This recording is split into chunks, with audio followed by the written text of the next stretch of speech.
Alrighty, welcome to episode 662 of the Black Brain Trust. This is the Sapio-Males Guide to the Galaxy. We're gonna do a little late night listening, an open chat. Anybody want to just talk Sapio stuff or what have you? It's there. Otherwise, I'm just gonna play like some of the stuff that I've been digging on for the past week or so. So yeah, man, just rock out. I'll be with you guys in just a sec.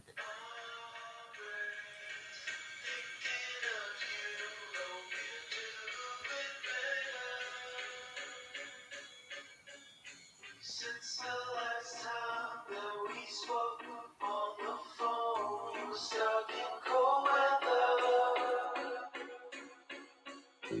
I know you're going through the motions like I do, yet not alone.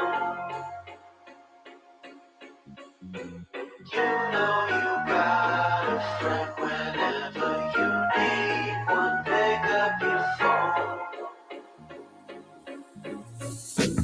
Always thinking of you, hope you're doing better.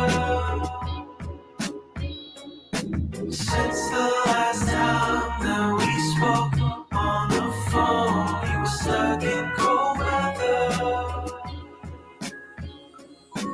I know you're going through the motions like I do, you're not alone. You know you got a friend whenever you need one.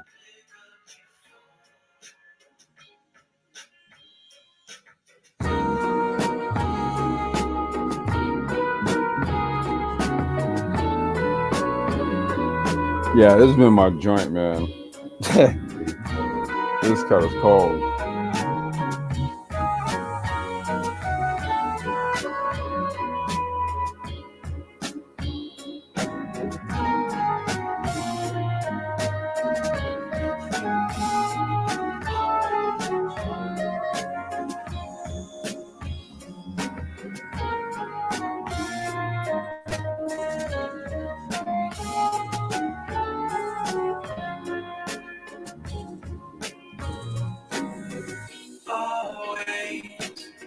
Just a matter of communication, no hesitation, always holding on to something that's gone, you never own, and was never gonna be yours, always bearing the world on your shoulders, you never had to, and you never had to.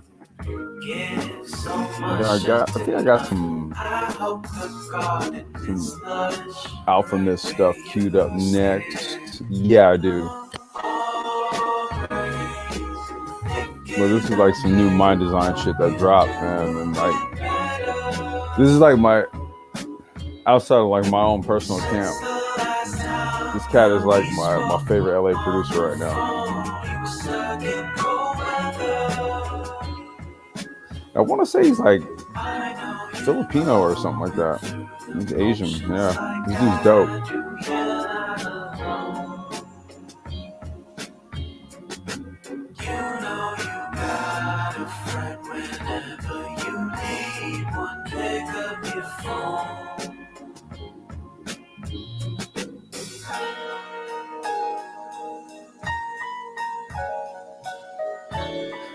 Yeah, this is my cut, man. This is my shit, dude. I've been digging on this one, like I said, man, all week.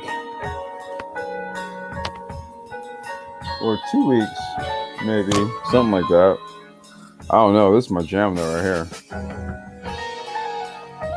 So, working on a story for my animation and the plot I want all the fictional African tribes to unite from all the different universes to rule in all realms. Spanish friend said, that isn't appropriate.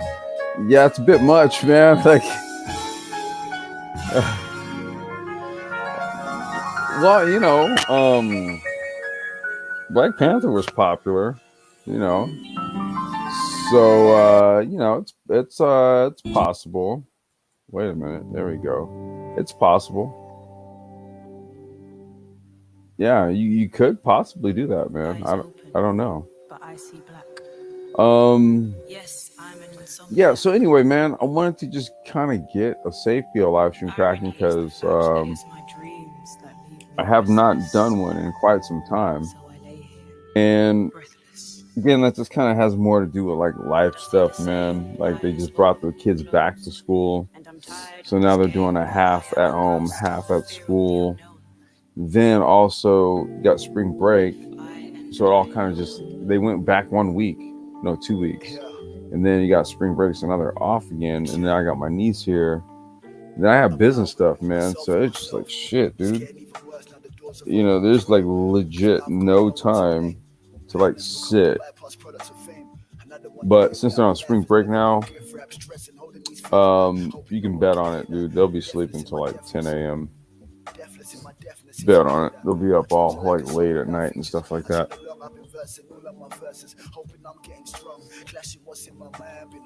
But yeah. So any hoot.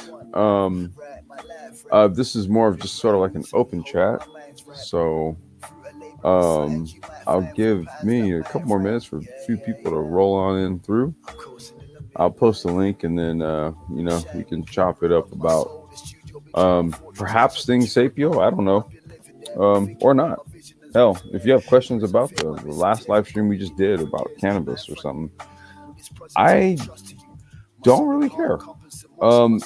It's a late night listening, so really it's just me just either doing it this way or just kind of rocking out and digging into some music for a little bit. I'll do it for like an hour maybe if no one comes up or if I don't have anything to talk about. But at any rate, here, let me do this.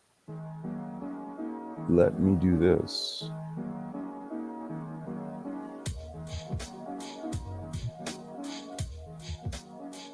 Because this is a late night listening, so I'm trying to put you guys up on like different sounds and stuff too, right? So here, I'll post a link to what you hear now. I mean, y'all gotta get with Alphemus, man. If y'all don't rock with Alphemus already, but this dude is dope on the keys and just production in general, just all around. Dude, he's dope. Boom. And then what was the joint I played? Oh yeah, it's Mind Design. Hold on, because that's like my new-ish. Yeah, I've been digging on mine that particular joint because it just came out. You know what? Hold on. Let me do this. It'll be easier if I do it this way.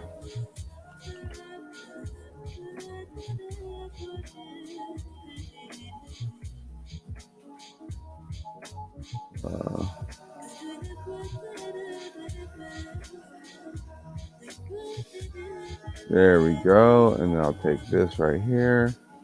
Oh wait, no. I'm not gonna do that. I'm gonna do this. Yeah, there we go. All right, hold on. And I'll throw you the joint that I played just to start this whole thing.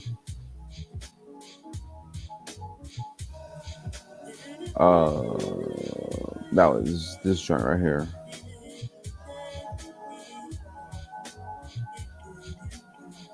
Hold on.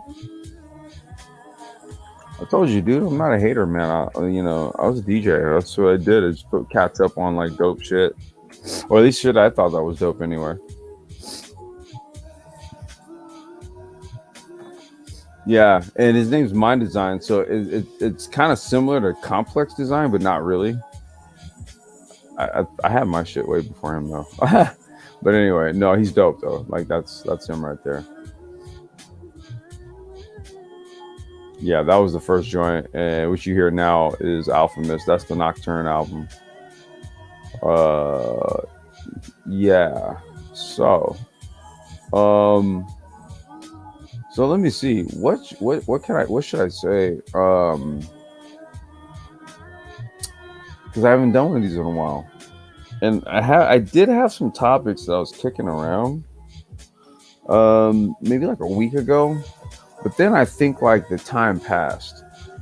I want to say the time passed because sometimes things they kind of happen. They're on the brain, and it's like, all right, I'll get back to it.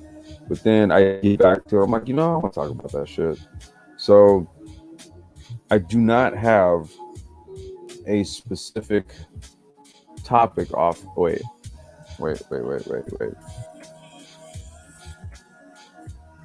I do not have a specific topic offhand. So this is more of just sort of like anything in the realm of sapiosexualism, like conversation wise, questions or what have you. We can go there with it. Um, like I said, otherwise, I'll just kind of rock out to this alpha mist a bit and just ramble, and then I'll shut it down. We talked weed a little earlier. JBA, what's going on, brother? Peace. Um, um, but in terms of like subject matters, there was maybe a few topics I wanted to revisit from like the stuff I was doing on my channel. I just have to kind of wait for the energy to strike me right for the topic, right? I don't just pick one to do it. It kind of has to be relevant. Maybe something triggers me to want to talk about it. Otherwise, I'll kind of think of some stuff. One of them, what was the one I was thinking literally about last Thursday? It was what was the topic? I think the topic was going to be. Oh shit! I can't recall. I can't remember. That's the thing. I gotta write this shit down. Art, peace, brother. Welcome, man. How you doing, man? Happy Sunday. I should have wrote. I should have wrote it down.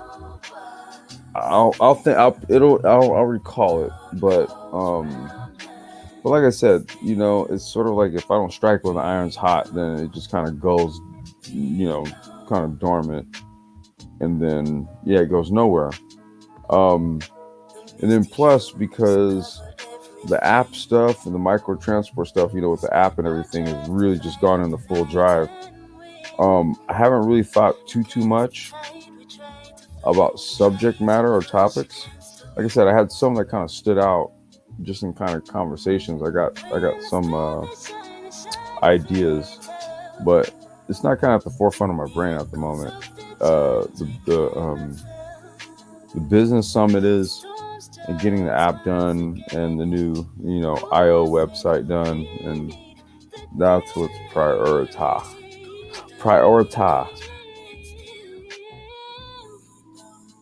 kind of like communita, but prioritize.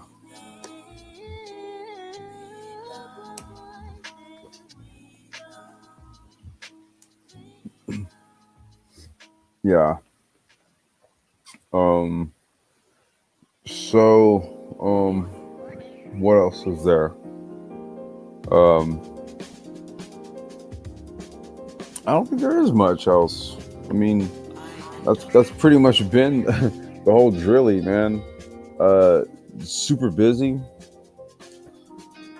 with stuff, and it is intrinsically related to this channel, so that's why I don't never feel like too guilty stepping away. I mean, I always profusely apologize to you guys for it, but I know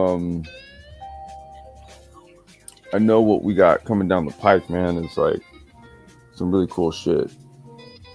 So once it's shown, you guys will be like, "Oh, okay, I get it now." That's why.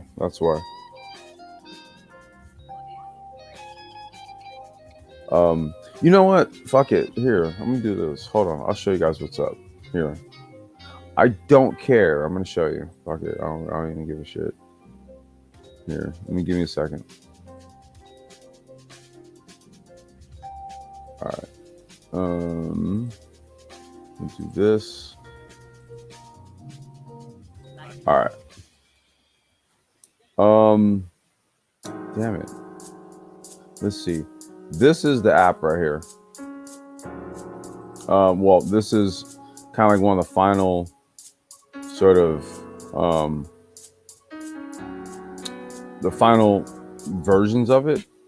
This right here is going to say Pacific Rise plus share, right?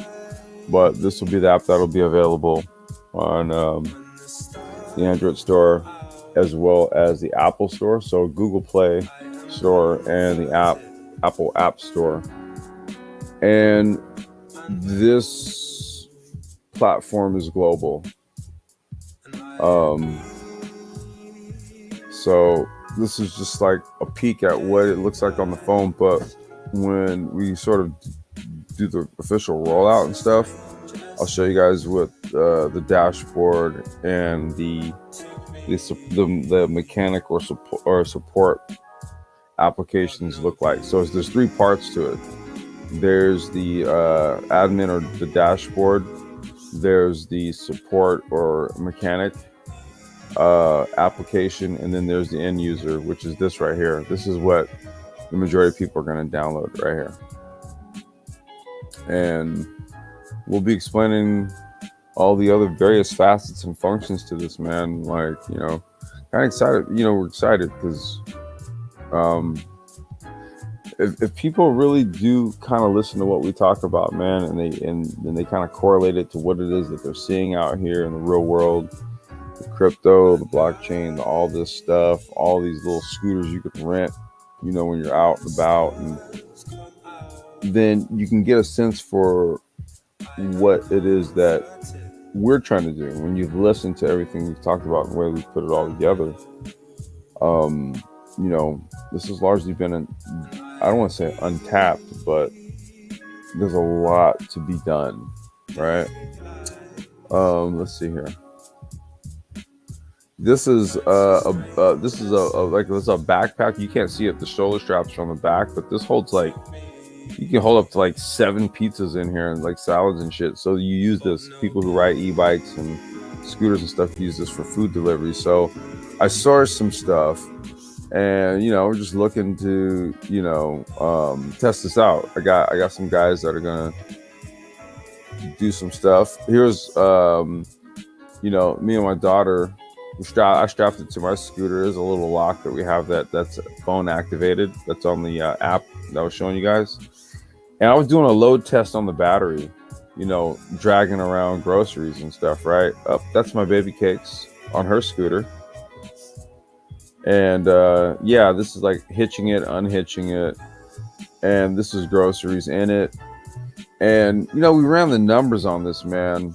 And, if you're doing things like DoorDash and Instacart and all that kind of stuff, it just makes way more sense to use an electric vehicle to do it. It really does, man. But all of those things right there is the stuff that we just been working on, trying to get all loose ends tied up and trying to get a rollout on this. This is complex. Are you still going to do a live stream on Silicon Valley, California, Silicon Desert, Arizona? I kind of, let me see. Oh, tomorrow. So the live stream tomorrow, the Tech Talk, and the one I have scheduled in the morning, Black Tech Talk, is going to cover the 25 top tech startups in Arizona. So that article is going to cover that. And what'd you ask? Okay, that's the answer to that question. Yeah, there's an article in the Black Tech Talk live stream scheduled for tomorrow that covers the top 25 tech startups in Arizona. I also covered on the last Tech Talk, I think it was, about how Lucid opened up basically a factory in Casa Grande, Arizona. So outside of Tesla, Arizona has the largest electric vehicle manufacturing plant in the United States. And that's what Lucid's new factory opening up there. So Arizona is becoming a hotbed. Yes. Yeah. It's becoming a tech hotbed.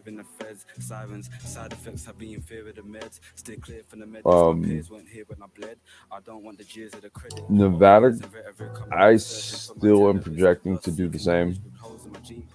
Just because Nevada and Arizona are just in close proximity to California, and nobody's really trying to go to Oregon like that, So yeah, if you, particularly Arizona, I lived there before. It's certain places, depending on where you're living, you would think you're in California, right? So Arizona, I love Arizona. My mom's side of the family's from there. I've lived there for a couple of years, and yeah, Arizona's a good area if you're looking at maybe perhaps relocation. It's going to be a lot of growth there. A lot of growth there.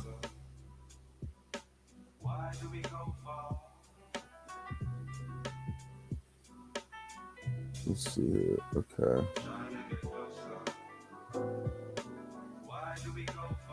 Oh wait. Oh, I closed it already. Shit. But yeah. Anyway, to go back to what was going on with the pictures I was showing you guys and stuff, man.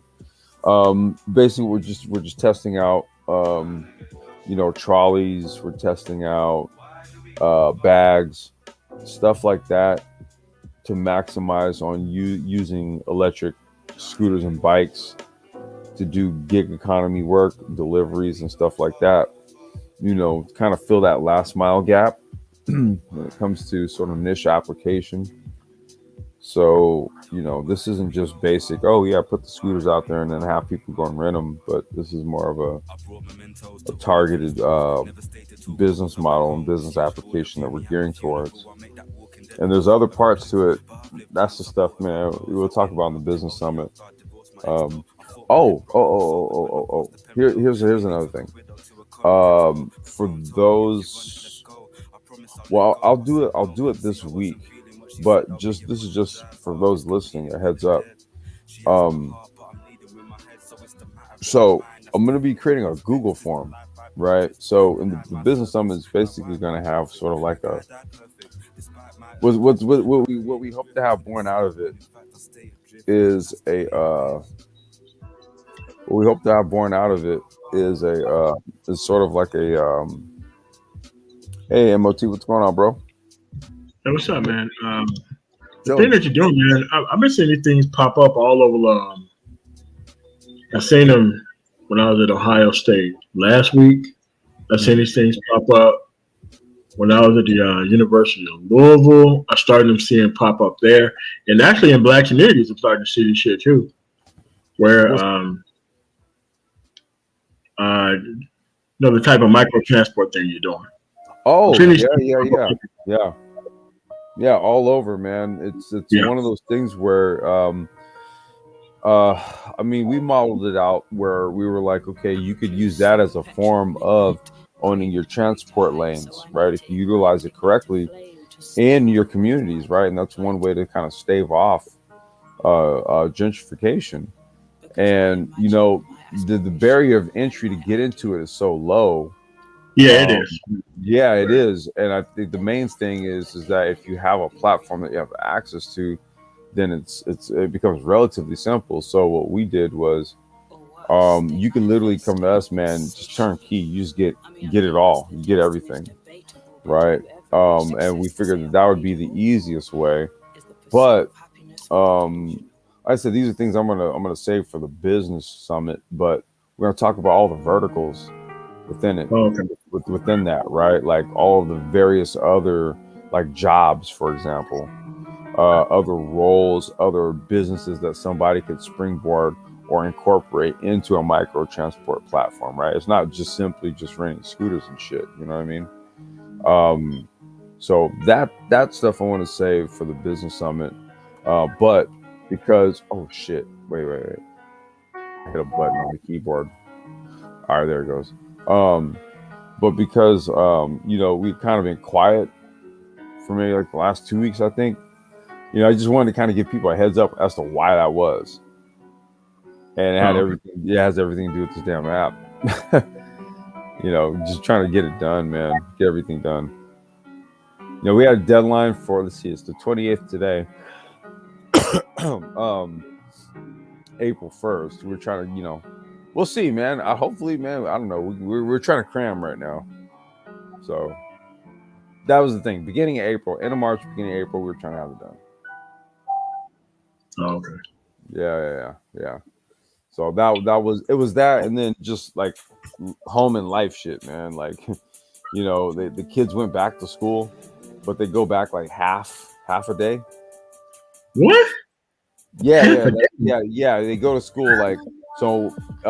Like for my daughter, she goes to school in the morning, and then in the afternoon she goes to school.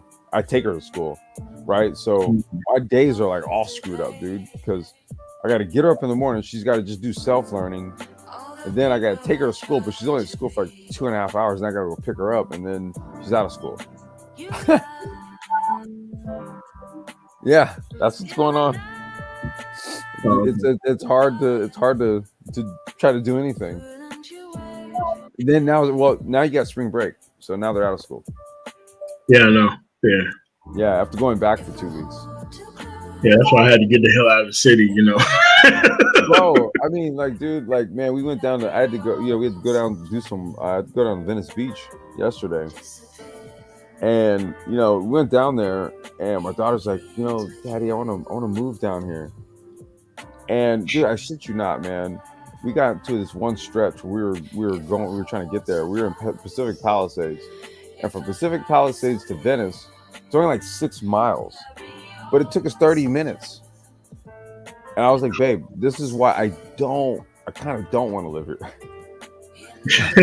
I mean, she's looking at it from the cool factor, and you're looking at it from the practicality factor. Like, yeah, like the fact that I literally just sat in the car and burned 30 minutes worth of fucking gas to go 6 miles, dude. Like, make it make sense. You know, I was better off just being on the goddamn scooter and just riding the scooter where I wanted to go. I would have got there faster. Man, look, I've been through something similar, but it's probably worse. I was leaving Staten Island, and I needed to go to Keysby, New Jersey. And I had popped the tire, and I knew I wasn't going to be able to fucking drive that fucking truck like that. Man, I went across the George Washington Bridge. We're talking about going from New York to motherfucking New Jersey. Dude, that shit took like fucking an hour and a half to go like fucking 4 miles. That shit made me so fucking mad. You limped it, man. You limped it. Yeah. Nah, dude, seriously, man. It's like, dude, what the hell? This ain't worth it. I'm just saying. The only thing you need is like one of the traffic days, man. You be like, man, you know what? I'm not coming through here for a while. Dude, you know, look, man. I literally, 2020, I was just in the house. I ain't going nowhere. You know, so it was like over a year since I'd been in the beach and stuff. And so, you know, we're all like, yeah, you know, we're gonna go hit the beach and blah blah blah, man. Dude, you know, I get into town, and it's like, man, as soon as you get in, just traffic, and I was like, fuck. And then now I remember why I don't like this place. And swear to God, dude, it was just like, we're just trying to go 15 fucking miles. Why is it taking an hour? Why does it take an hour? Because look, let's do simple math, right? If it takes you an hour to go 15 miles, that means that whole time you did 15 miles an hour to get there. Yeah. That's not a way to live or travel. Yeah. It's kind of like if you drive through like the New York, you can hit all the boroughs very easy at night. But if you tried that shit during the day, it'll take you all day to do that shit. And it's like, man, if I can't do overnight deliveries, then man, don't even worry about it. Don't even much worried about it. They're like, oh, we'll pay you. I'm like, I'm pretty sure you would. Yeah, right? I'm almost certain you would, dude. Yeah, I mean, but no, at the same time, though, I gotta say, man, this is the reason why, you know, I'm actually trying to roll it out, like, you know, there in Venice, starting out, because, you know, Venice Beach is a bike town, basically. Oh yeah. Yeah, it's bike town. The only issue, man, was that when I was there, dude, the homeless situation is off the charts. Dude, like, and man, like the Skid Row in Denver, man, that shit got like 3 times the fucking people over there. I went over there because I had a delivery, because it's over there by the Safeway distribution center off of I-70 and Colorado Boulevard. If anybody know where that is in Denver, and I'm in like Quebec. It's like a long ass street that don't know. It's one way in, one way out, but all you see is like just shit everywhere. Where everybody getting up at, man. And listen, man, I talked to Johnny Blaze like on Friday, and I was like, hey man, do you think I should shoot some video and then upload it as content to the Brain Trust, like to kind of support what we're gonna be doing with this? He was like, oh yeah, absolutely. I was like, all right, cool, man. Well then I'll do it, dude. When I go down there, I'll do it on Saturday. Got down there, man. All I can say is this: if I upload these videos, I have to mark them as unlisted. I have to send you the link, like the shit I recorded. Okay, I can't upload. First of all, there's no way in hell I can upload it to the Brain Trust. Number two, I'm not even sure I can really just upload it to YouTube. Given some of the stuff, man, that was going on, dude, I was like, oh shit. No, man, because I did that shit once in Portland, and I did another one in another side of town in Denver that has a homeless population that doesn't right now. And the fucking comments that I got, man, I took the video down. I mean, because you like walking down the street in like an industrial area in like Portland, and all you see is like these mobile homes and all the shit, and like abandoned warehouses and all that kind of shit. And all you see is people just fucking stuck. Like a motherfucker. Like, it's crazy how these people have been, they lost their whole standard of life during the 19 shit, and they sold everything, and they're either living in RV parks, like what happened now, Colorado, Denver area. Mm-hmm. There's nowhere to park your RV anywhere. They got school buses going to RV parks now because people fucking live in. Hey, what's going on, Art? What's going on, you? What's going on, you guys? Good. I'm sorry, MOT. Go ahead. Yeah, and it's like Portland, just like Denver, like these uninhabited areas where that is industrial, but nobody is renting the buildings. All of a sudden, there's one RV there. Then all of a sudden, both sides of the fucking street is covered with RVs and shit, and they don't move, and most of them don't function. And it's like, and the police don't do shit. They don't do shit. Yeah, and it's like, and none of these people are black, by the way. That's how come they're still the fuck out there.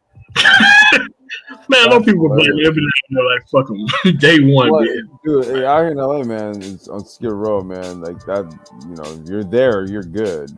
But yeah, like if you're over in like Venice, Santa Monica, and all that. Well, I mean, it was kind of a mix of people. I think really just what it was that given this whole sort of like COVID environment, I was down there and it was just like you just saw either people with or without masks, and if they did, there were a lot of them that wasn't actually wearing it. And then on top of that, the whole entire boardwalk just smelled dank as fuck. Oh hell no! And my daughter I know what you're talking about, man. That's LA.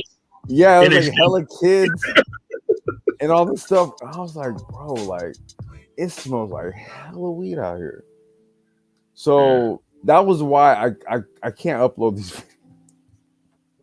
I can't upload these videos, man. I can't. Yeah, it was a trip yesterday, man. I was like, damn, first day of spring break, everybody just out here. What's up, Art? Yeah, I'm over here, man. I'm, because I'm doing my homework. We're night owls, so. Yeah, I mean, I'm not gonna be too much of a night owl tonight, man, because I did that excursion yesterday, dude, and it kind of beat me up yesterday, man. So I'm looking at special education, man. It's increasing. It's increasing by 13%. I'm like, fuck. And then after this whole thing with the whole Zoom thing, it's gonna be even more. So what Zoom thing you talking about? Say it again. So what do you mean by the Zoom thing? Well, because most of the students around this country. As a matter of fact, around the world are learning class through Zoom, and Oh yeah. it slowed their learning capacity. Yeah. So when they get tested, some of these people are going to be tested, and bruh, it's probably going to be up in the 30s. Yeah, no, they said nationally, man, just the national grade average went down. Even out in the county where I'm at, man, like they just reported like just a drop in numbers. Even my daughter's report card, it was I okay, she gave me a report card and she was kind of like, "Here you go," and then kind of walked away like, "Holy shit, you're gonna be mad at me." And I looked at it and I was like, "Okay, well, considering everything." Right, I'm like, okay, you know, you've done the best you can given this stuff, right? So I'm not like hard on her at all. It's just the situation.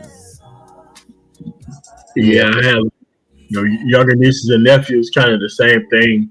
When I be online playing the game. Hey, uncle, what's going on? Like, all right, man, let's go ahead and go over this work. Like, well, we're gonna play this. I'm like, yeah, we're gonna play this, and we're gonna go over this work while we're doing this. Yeah, you can do both of those things. It's not a big deal. Because you know what's funny how we talk about the whole Pookie and Ray Ray thing on these different channels or spaces. I'm reading about this shit right now. It starts with special ed. Tough. No, it does, man. It does because Oh my there's a god. lot of people where I grew up at to where you had bullshit parents putting these people on that shit, and they end up on. Yep, and they ended up because like in certain districts in the South, if your kid is on special ed, the parent get like $150 and $200 extra a month from like their yeah, and so it's like they get in special ed. There's nothing wrong with these kids at all, right? There's nothing wrong with them at all, and so like they're like fifth grade, they're in special ed and shit. They're doing all this easy work because to them, easy work means like shit. Things work hard, now things are easy. But it's like, bro, once you get to the high school level and you ain't got no real tangible skills and you turn 18 to 19 years old, I mean, like, yeah, you get your own because like the Social Security, like that's why they put them on all that shit, right? Disability and all that shit. But they start getting their own check at like, I think 18 to 21. 18. All right. Yeah. Well, Mississippi is 21. But yeah, so they start getting their own check, then they get their own check. Now they can go to Section 8 housing and all they do is chill out and play video games all day. But they're stuck in those fucking communities because of what them parents have put them in the system. So you're talking about 16, well, actually probably 10 to 12 years of not being productive and actually having your creativity actually go wild, so that way you could be able to participate in society, and then you ain't learning shit either. So it's like, damn, these people. It's a vicious cycle, man. It's a vicious cycle. You got to know what it is, and you got to be able to shut that shit down in your specific situation. Because there's only like maybe one person out of a household who's gonna make it to like the next level. It doesn't even matter whether it's what do you call it? From like the lower to the middle class. It's like it's only one person out of that whole household that's going to make it to the next class on average down there, and it's even less than average too. So, Right. and if you ain't got enough funds to lead a city or know somebody out of town to where you can go out of town and really get your shit together pretty quickly, because transportation stopped people from doing a lot of things in the South. A lot of things. Not having a transportation. Not being able to like actually leave or move. Yeah. I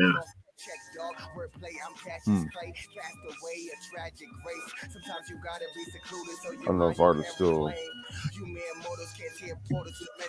there. I was just talking about how I was out down at the Venice Beach down at the shop and just kind of taking care of some stuff there. Because that's kind of where we're launching that initial fleet from, and then we're going to be also getting some stuff rolled out in Kenya at the same time because anti-gravity is going to be taking off there next month. So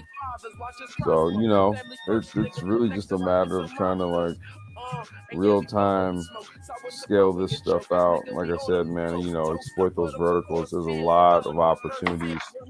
Okay, sorry about that, y'all. I had a phone call. No, you good. You good. I got something to share with y'all, man. Just the phone about the phone call. Okay. Yeah, what's up?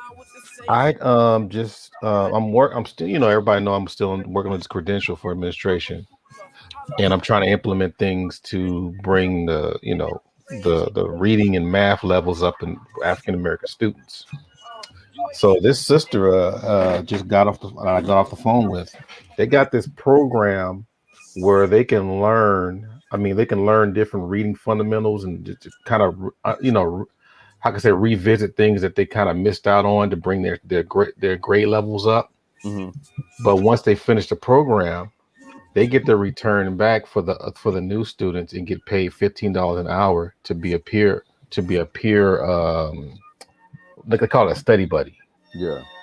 So, man, I'm like, we got opportunities, man. So now I got to pass this off to the parents tomorrow. Mm-hmm. Because we got a lot of students that are really, just low, messed up right now. You almost said the S word. I did. I thought you were gonna say stupido. Oh heck no. Okay, yeah, I thought you. No. Did you stop yourself from saying that word? No. I think I was going to say slow. Slow. Okay. But not. I heard a. Not that one. Okay. All right. Yeah, I was gonna say. Only time you hear me call students that is if they just did something crazy away from academics, like just pure bonehead. Right. That would be the only time you would hear that. Like these mother, that kind of thing. And even then, you're like, dude, you did that on purpose. Yeah, you legit, you know what you were doing when you did that. Like, I can't even call that stupidity. Yeah. Yeah, I just call it just assholeness or something. Just being I gotta work this out, man. I got a lot going, man. Just like you, I'm trying. Yeah. I got a lot on my shoulders, man. I mean, is it something like? Was it like maybe? Damn, we got 3 Leos on the panel. Good Lord, I just thought about it. Holy shit, MOT, you're a Leo too? Yep, first day. Oh, wow, there you go, man. Shit, there you go ahead, man. No, I was just gonna say, man. I mean, is it? Do you attribute this shit to like the time of the year where I think so. It's like Q1, like first fiscal quarter of the year, like shit just like ramps up, right? Mm-hmm. So is that what it? I know for us, man, like we had just aims and objectives for this year because we just lost an entire year last year. So as soon as things started looking like it was time to like strike, things just got busy, right? And I kind of see it as to why. I'm just thinking that is it just timing, like time of the year? I don't know. It probably just puts a flashlight on the people that sitting on their ass versus the ones that's on the go. Mm-hmm. And so based on the changes that are out there, it gives a bigger separation. So that means that the ones that are on the go, depending on your profession, but the ones that are really on the go, it kind of shows that the difference between the movers and shakers versus the ones just sitting on the sideline. Right. And we were looking at it in real time because we don't have to go and see it. We can just see it online, which is crazy, But what am I? I'm just a regular dude that works at the schools. So I ain't nobody. I'm just a guy who draws. Yeah, I just got that draws and stuff and sell work. I draw pencils. Yeah, I use pens. I don't have a persona and all that stuff. What are you talking about? You have persona, man. You have a YouTube channel. Yeah, I'm not Hulk Hogan. Yeah. You gotta eat your Wheaties, brother. Brother, your vitamins. Brother. What was it? Your vitamins? Your vitamins, these pythons, Your these, pythons. That's what it was. That's what it was back in the day, right? yeah, Yeah, the pythons and the vitamins and stuff, man. that cracked me up, man. Yeah. Hey, That dude was like, big. where were you? So that's right. You were busy yesterday, man. Man, I wish you could have Oh, like. brother, I was link all up over in the place. Venice. Yeah, man. I was wish you could have came like linked up over at Venice, bro. Like it was crazy over there yesterday, man. I got home, I think, around between 2 and 3. In the morning? No, in the afternoon. I left in the morning. Oh shit, dude! I didn't even get over to Venice till like 3:30, 4 o'clock. Damn. Yeah. Yeah, And then yeah. It we was maybe got like around 3 o'clock. No, like yeah, like 3:45, 4 o'clock. I got over there. then when I got home, I crashed. I was tired as hell. That's why I hate LA, man. You have to expend a whole lot of energy going relatively nowhere, and it tires you the hell out. Like literally, I'm burnt out. Like right now, I'm like, all right, dude, I'll give this another 15 minutes. I need to lay my ass down. It doesn't make any sense that you should be tired today from going to the beach yesterday. Doesn't make any sense. Mm-hmm. Yeah, it was a good day yesterday for the beach, though, wasn't it? Yeah, weather was nice, man. Yeah, I was mad. I was like, man, because I, I like to walk around Manhattan Beach. No, Hermosa. I'm sorry, Hermosa. Yeah, because it ain't that many people there. I like that. Yeah, Manhattan's that's my favorite joint right there. That Malibu, man. Surface. I'm gonna hit up Manhattan and Marina Del Rey. Those are the ones I haven't hardly have been to. Yeah. Just make sure you don't venture off when you go to Marina Del Rey. Don't venture over into the Dockweiler side of things, man. Oh, that's the ghetto people. Yeah, I heard about that. Yeah, that's where you have to be very careful walking along the sands because you could step on like some sort of glass transdermic needle or I got you. I got you. come across just some old what do they call those sanitary napkins or so it's baby Venice. Yeah. You find that kind of shit over at Dockweiler oftentimes, man. Yeah, there was two times, man. I was with my daughter. And dude, she stepped like so close to a needle, and I was like, you know what? We were never coming here again. I rarely walk in the sand in these beaches, man. To be honest, I go like on the walkway, go for a walk, or I'll probably just sit in the car and play guitar. Yeah, I don't play a guitar outside because everybody thinking that you're a damn street performer or something. Yeah, they start just throwing money at you. Yeah, exactly. So I stick my feet out and just play the car, man, with the sunroof open. Looking at the sun go into the water. That kind of thing. That's what I did. I do have a video I'm gonna upload when I was just kind of standing out, like just looking at the water and shit. Yeah, man, that's tight as hell, man. Yeah, because behind me, man, it was like I said, pure debauchery, dude. So if I'm looking at the water, y'all don't see it. Okay. What's going on, Brownsburg? Yeah, it's cool, man. Yo, my fault, guys. Yo, Complex. Hey, what's up, man? Welcome, bro. I didn't know where you was at. I thought you stopped making videos on your original channel, man. I kind of did. I'm kind of back to just doing my normal crap on my channel, right? Like just showing you my garden, and then whatever other stupid stuff I'm doing. Word, because I was looking for the sapiosexual joke. Yeah, it's over here. Yeah, I had to look around for it because I was like, yo, where is Complex? I'm like, yo, he's been off for a minute. And I was like, yo, where is this guy, yo? Man, it's too many channels, bro. There's this one is my channel, and then I also have an esports channel, man, where I do like sim racing uploads and shit. Yeah. And it's just a lot, dude. So and like the fellas was like, yo, just do those live streams over here from now on. I was like, all right, cool. Yeah, because I was like, yo, because I had to ask him. I was like, yo, isn't Complex still doing his sapiosexual joint? I was like, what's his channel? He's like, oh, the Black Brain Trust. I was like, cool. Yeah, it's out. Yeah, it's here. Yo, man, tomorrow was good with you, man. And Art New Stall, what's going? New Stall. What's going on, man? What's going on, fam? What's going on, fam? Regular shit. Yo, Yo, Complex, you just played that song that just came on. I was just listening to Captain Murphy like the other day. Oh, Man, I heard yeah. this. I mean, y'all said Captain Murphy. I gotta write this down so I can look that up because that's the only thing I Yo, haven't. the beats is so fire, yo. Like, and then it's Captain like the Murphy. samples. Yeah, Yeah, that's Flying Lotus, man. Flying Lotus Oh, is that's a Flying rap. Lotus. Okay. Yeah, Yeah, as a yeah, rapper, Captain yo. Murphy. That was sort of like his sort of alter ego for like the Adult Swim project he did. Yeah. Platinum Elite wants the link for some reason. Okay. Yeah, because I have Flying Oh wait, Lotus. no, there he is right there. Okay, I was gonna say I think the link was up there. But yeah, I don't know if he digs this kind of music, but all right.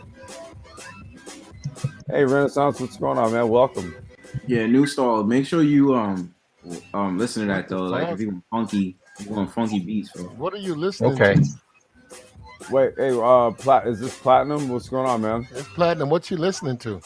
Music. It don't sound like no music I listen to. What's that? Yeah. MOT up here sharing his music collection with you guys. No, this is Oh my my God. this is my music collection, man. That Yeah, sounds I listen. terrible. I have very eclectic music It taste. sounds like somebody beating on a coffee can. No, actually, Wow. this is Flying Lotus. Who? Yeah, Flying Lotus. I can Man. guarantee you this is not somebody beating on a coffee can. Yeah, But yeah, It's welcome, abstract, man. Platinum. No, it's okay. It's this music. the kind of music you gotta listen. It's basically, here's what it is. It's music. Either you vibe with it or you don't. It's music though. Yeah, I don't. Yeah, no, it's all good. I mean, you're more than free to either kick it or leave. But what's up? Yeah, this is the environment. You know, when you listen to it, the environment is like, what do you do? Oh, I own this, or you run this.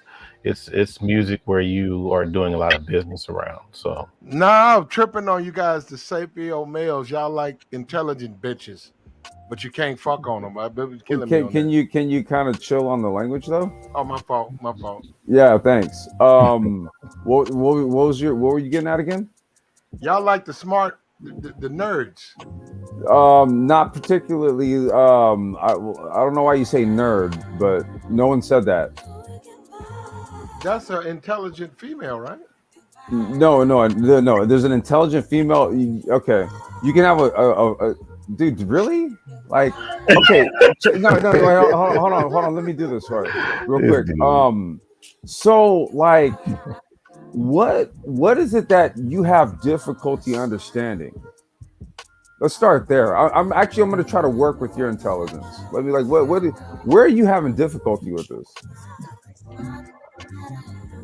Well, you say you like, you say you like these. No, it's not dimes. about what I say. So I'm we in saying relationships. yeah, and I'm saying what difficulty are you having? Let me help you. I'm not confused at all. I like smart women myself, but I like them with ass. Well, up my fault because we can't speak. Well, I like them with a nice, curvy design. Okay. Hourglass figure. How No about one said anything to the nature of that they didn't like that. So it's like, okay, that's awesome, dude. You like that? Great. Okay, now what else? Well, do you have an issue with dumb females? I mean, it's not necessarily an issue with them.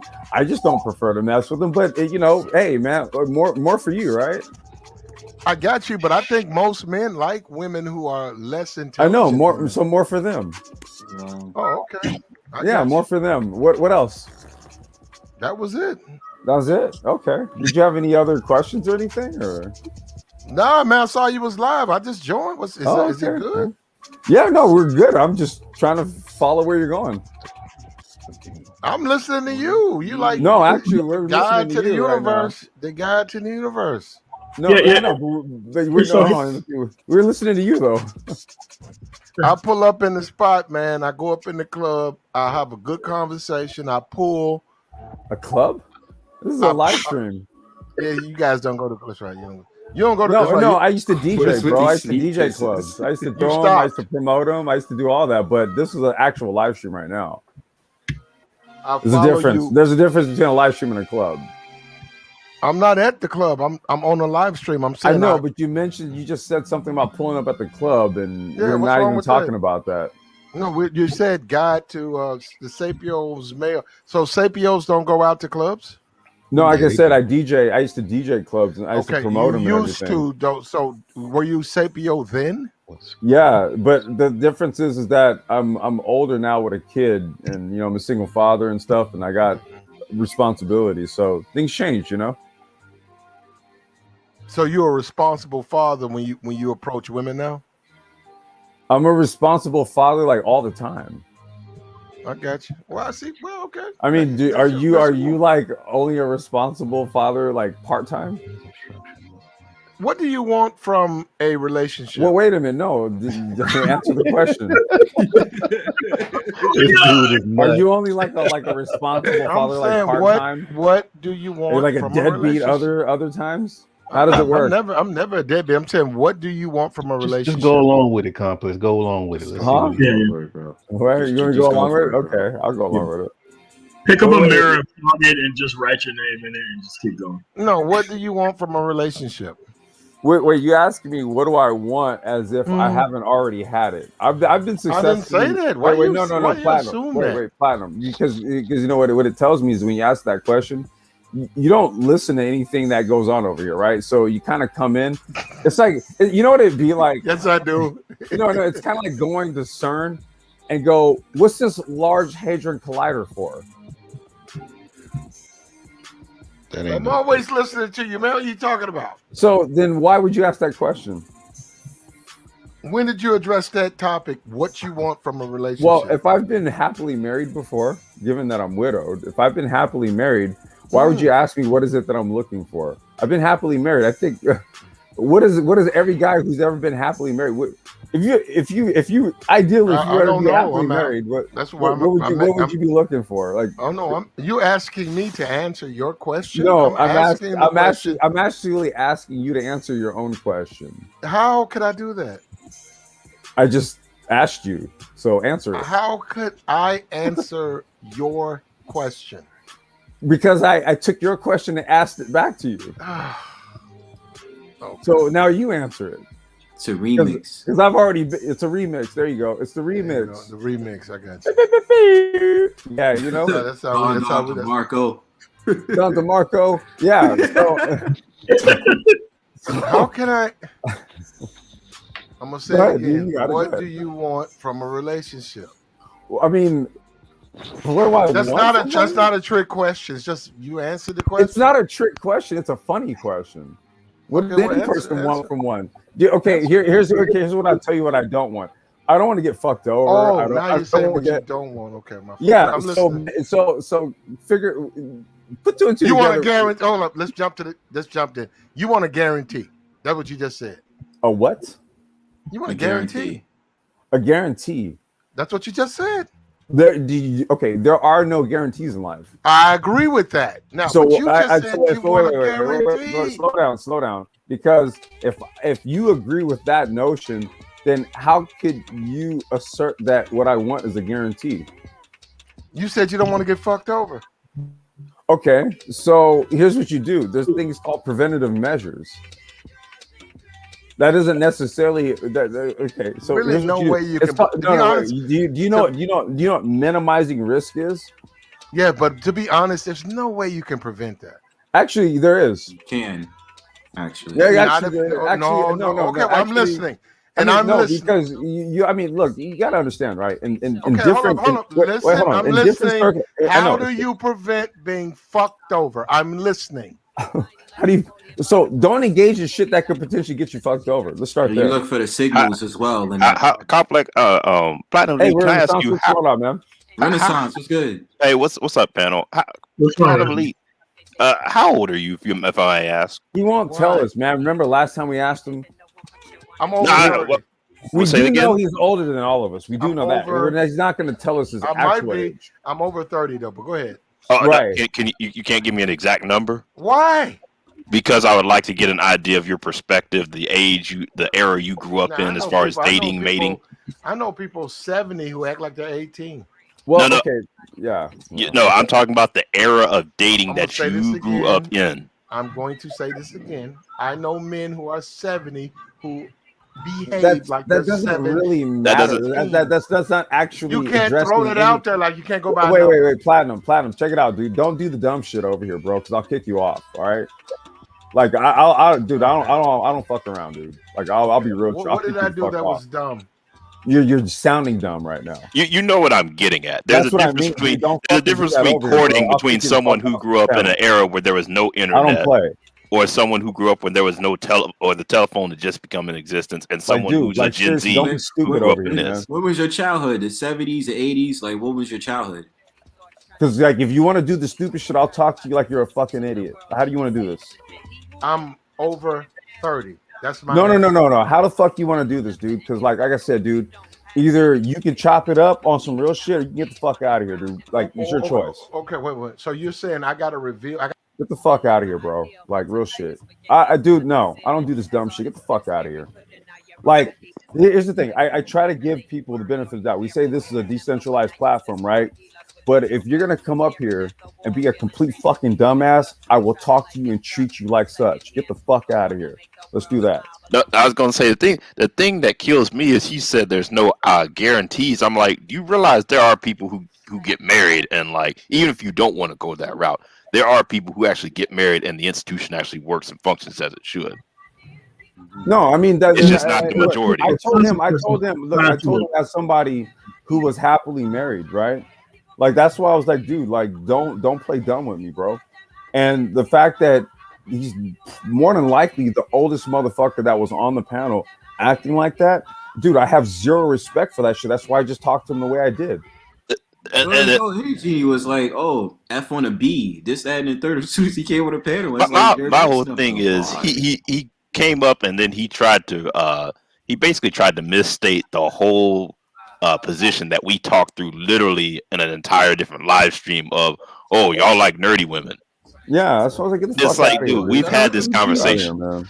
Yo, MOT, ain't that one of them game dudes?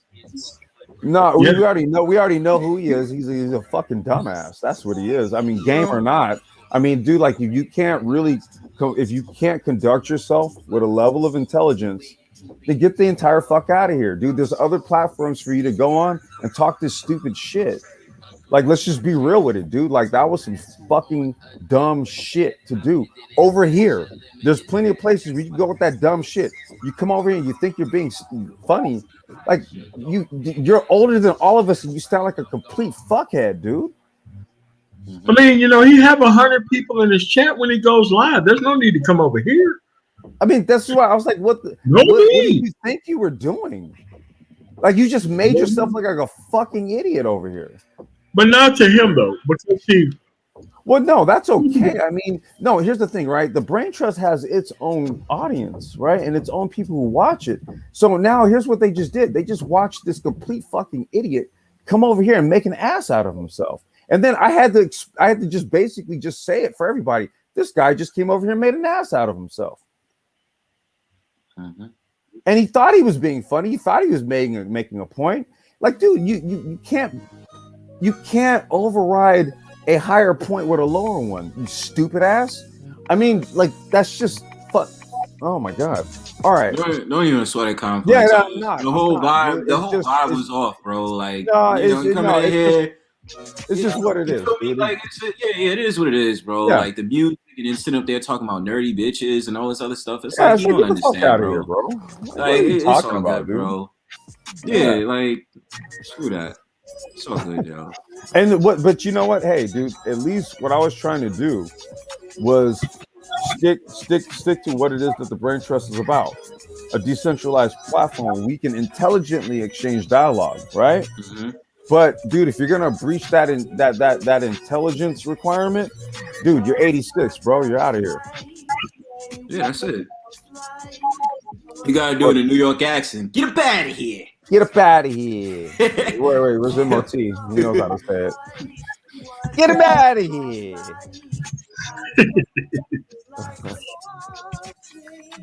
I mean, but this is where we at because we're trying to move forward, and these guys are trying to revive a dead culture that don't exist anymore. It was a game, niggas. Yeah, and it's like, dude, listen. No one is in the market of trying to get deliberately into a system the way you have to keep repeating the same dumb shit over and over again. I don't want access to any type of woman that would make me act like a dude like that. I would just cut the whole culture off. Just move on, man. Like it's not really that hard, you know. If you want to get like past the way it comes across, honestly, and you know, I'm not trying to talk ish. It's just like I've said on the panel before. I don't understand y'all rhetoric because y'all rhetoric is all about you sound like a teenager. Like, oh yeah, did you get pussy? Did you get it? Did you get it? And I'm just sitting there like, yo, what? Like you're like in your 30s and 40s, my dude. Like that come on, fam. Like intellectually, it just seems very dishonest and weird. Like, like dudes are still stuck in the same mindset. Like, Well, yes, you're asking me stupid ass questions, dude. Like I said, dude, I'm successfully married, child, home, all this shit, and you come over here. Is it just me or you Borgen right now? Like nerdy women? Like get the fuck. Nah, out I of can here. hear him. What's No, that? I was gonna say he asked if you were Morgan. I was like, no, I can hear him. Oh, okay. No, I think I'm not. Yeah. Now, the thing that kills me, it's like the reason I was asking age too, it's like, at what point do you start focusing on other things like legacy, you know, building a business, or you know, even something like if your name was Platinum Elite, never. That's why I'm like, that's why I'm going back to mindset. I'm like I said, I know, like I said, I'm 31, and I know the mindset of people around me, and it's like I can only imagine that mindset only gets more serious as you get older. Yeah, I mean, I'll tell you like versus, yeah. Oh, I'm sorry. Go ahead. No, go ahead. I was just gonna say, dude, like, I'll probably never talk to that dude ever again. I just can't. I can't even take him seriously. Like, however seriously I did take him in the social media space, I don't even take him seriously there anymore. He's just a person now. So that dude, I'll never be anywhere in his vicinity. Hopefully, he'll never show up here. So there you I go. thought he was gonna come out of nowhere and say, "Let me hold something." Let me hold something. You know that dude at the what do you call it, at the family reunion? Yeah, man. Outside the liquor store, dudes. Oh, shit, they online, man. They got internet. Let me hold something. Go Junebug. Here we go. Hey, you like them nerdy girls, don't you? You like them little educated girls, don't you? You like them smart ones, don't you? Man, you don't like them little thick girls like over here, huh? You don't like college degrees. Yeah, you like them smart educated girls, huh? Them lawyers and them doctors. Bang, bang, bang. You know? Bang, bang. You know, they freaks too now. And I messed with a few of them back in my day. He looked both ways. Said, "Come in, nephew." PhD girls, goddamn. Hey, you said he looks both ways. Why does he look both ways before he says, "Come here"? Come here, nephew. Let me hold something, man. Let me hold something. Who's looking out for him? Like he's looking around, like he's like, "Listen, young buck, let me tell you something." I mean, you know, he'd be one of those people who ask you for money, knowing goddamn well he got like $3,000 in his fucking pocket, and he still ask you for money. Well, that's how he got $3,000 plus one. Yeah, that's how he got the 3,000. He's entertaining. Let me have $3,001 so I can still be up there again. And that's 3,003. You know, he just adds it to the stack. Yeah, I kind of want to see where let me hold a 5, buddy. Yeah, let me hold 5, man. I know you got it. I know you got it. If you want to see that, there's a live stream probably about 4 or 5 months ago where we spend probably about a good 2 hours, Jay Shine and a whole bunch of other people going back and forth with this cat. I think even a woman came up on the panel, I think. Mm-hmm. Yeah, a woman came up on the panel, pretty much set him straight, and he didn't believe her. And it's like, you know, these dudes are the dudes. They try to pan us as the guy who wasn't popular. Like, these are the dudes who wasn't shit in high school, who wasn't shit. So they come to the internet to try to revive old narratives so that way they can try to look cool in real life. And they can't have a conversation without dismissing you about points. Oh, what's this music? Like, bro, you joined a live stream where there's always music playing in the background. He goes, what are you listening to? Music. I was gonna say, yeah, MOT. No, they may have actually had something going in high school. They may have. It just ended when high school ended. Yeah. and now Oh, they that's got. he was Listen, star listen. quarterback, huh? You Yeah. can't use old ass talking points from like the 80s and try to relate it to now in 2021. That is the point. Like, I still got it. Like, no, bro. Like, it's a whole different These era now, Letterman bro. jacket niggas, man. Letterman jacket niggas. Like, you know what? When I went to like that 20-year reunion and the niggas still had like the fucking high school leather Letterman jacket shit and those like their high school accomplishment, nigga, I was like, you have got to be fucking kidding me. It is Yo, fucking July and you're wearing a fucking leather Letterman jacket to yo, prove you're MOT. still a man. What the That was fuck? Yo, varsity, though, MOT. man. I still got the Varsity. pro kids in the. I got the pro kids in the Pumas still, fam. Yeah. Hey, bro, I was varsity letter though, man. Come on, dude. That counts Hey for something. man. Hey man, listen, man, like they don't know nothing about them kids, man. Pro kids. Some kids, bro. Oh Okay. man, bro. My parents put me in the pro wing Eagles until I almost got out of school, Man. man. They was like, look, you ain't gonna have this shit going up. They was like, nope, you can't bring no Nikes in this house, nothing. I don't want you to turn out like them motherfuckers. No, Yeah, you gotta stick with these Buster Browns. yeah.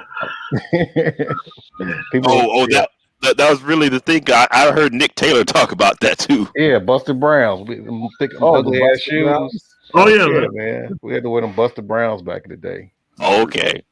I didn't have Pro to wear kids them. was a come up. Speak for yourself, Art. No, I'm joking, dude. That was a come up, bro. Pro kids, like, oh shit. Buster Oh Brown. yeah, man. Hey, That pro hey, you kids. remember what is those pants? Tough Skins. Oh yeah, the tough skins where Yeah, you tough Oh so yeah. you have them little pads on the other side, so you won't Yeah, have you have to Hey. put in work to put holes in those knees.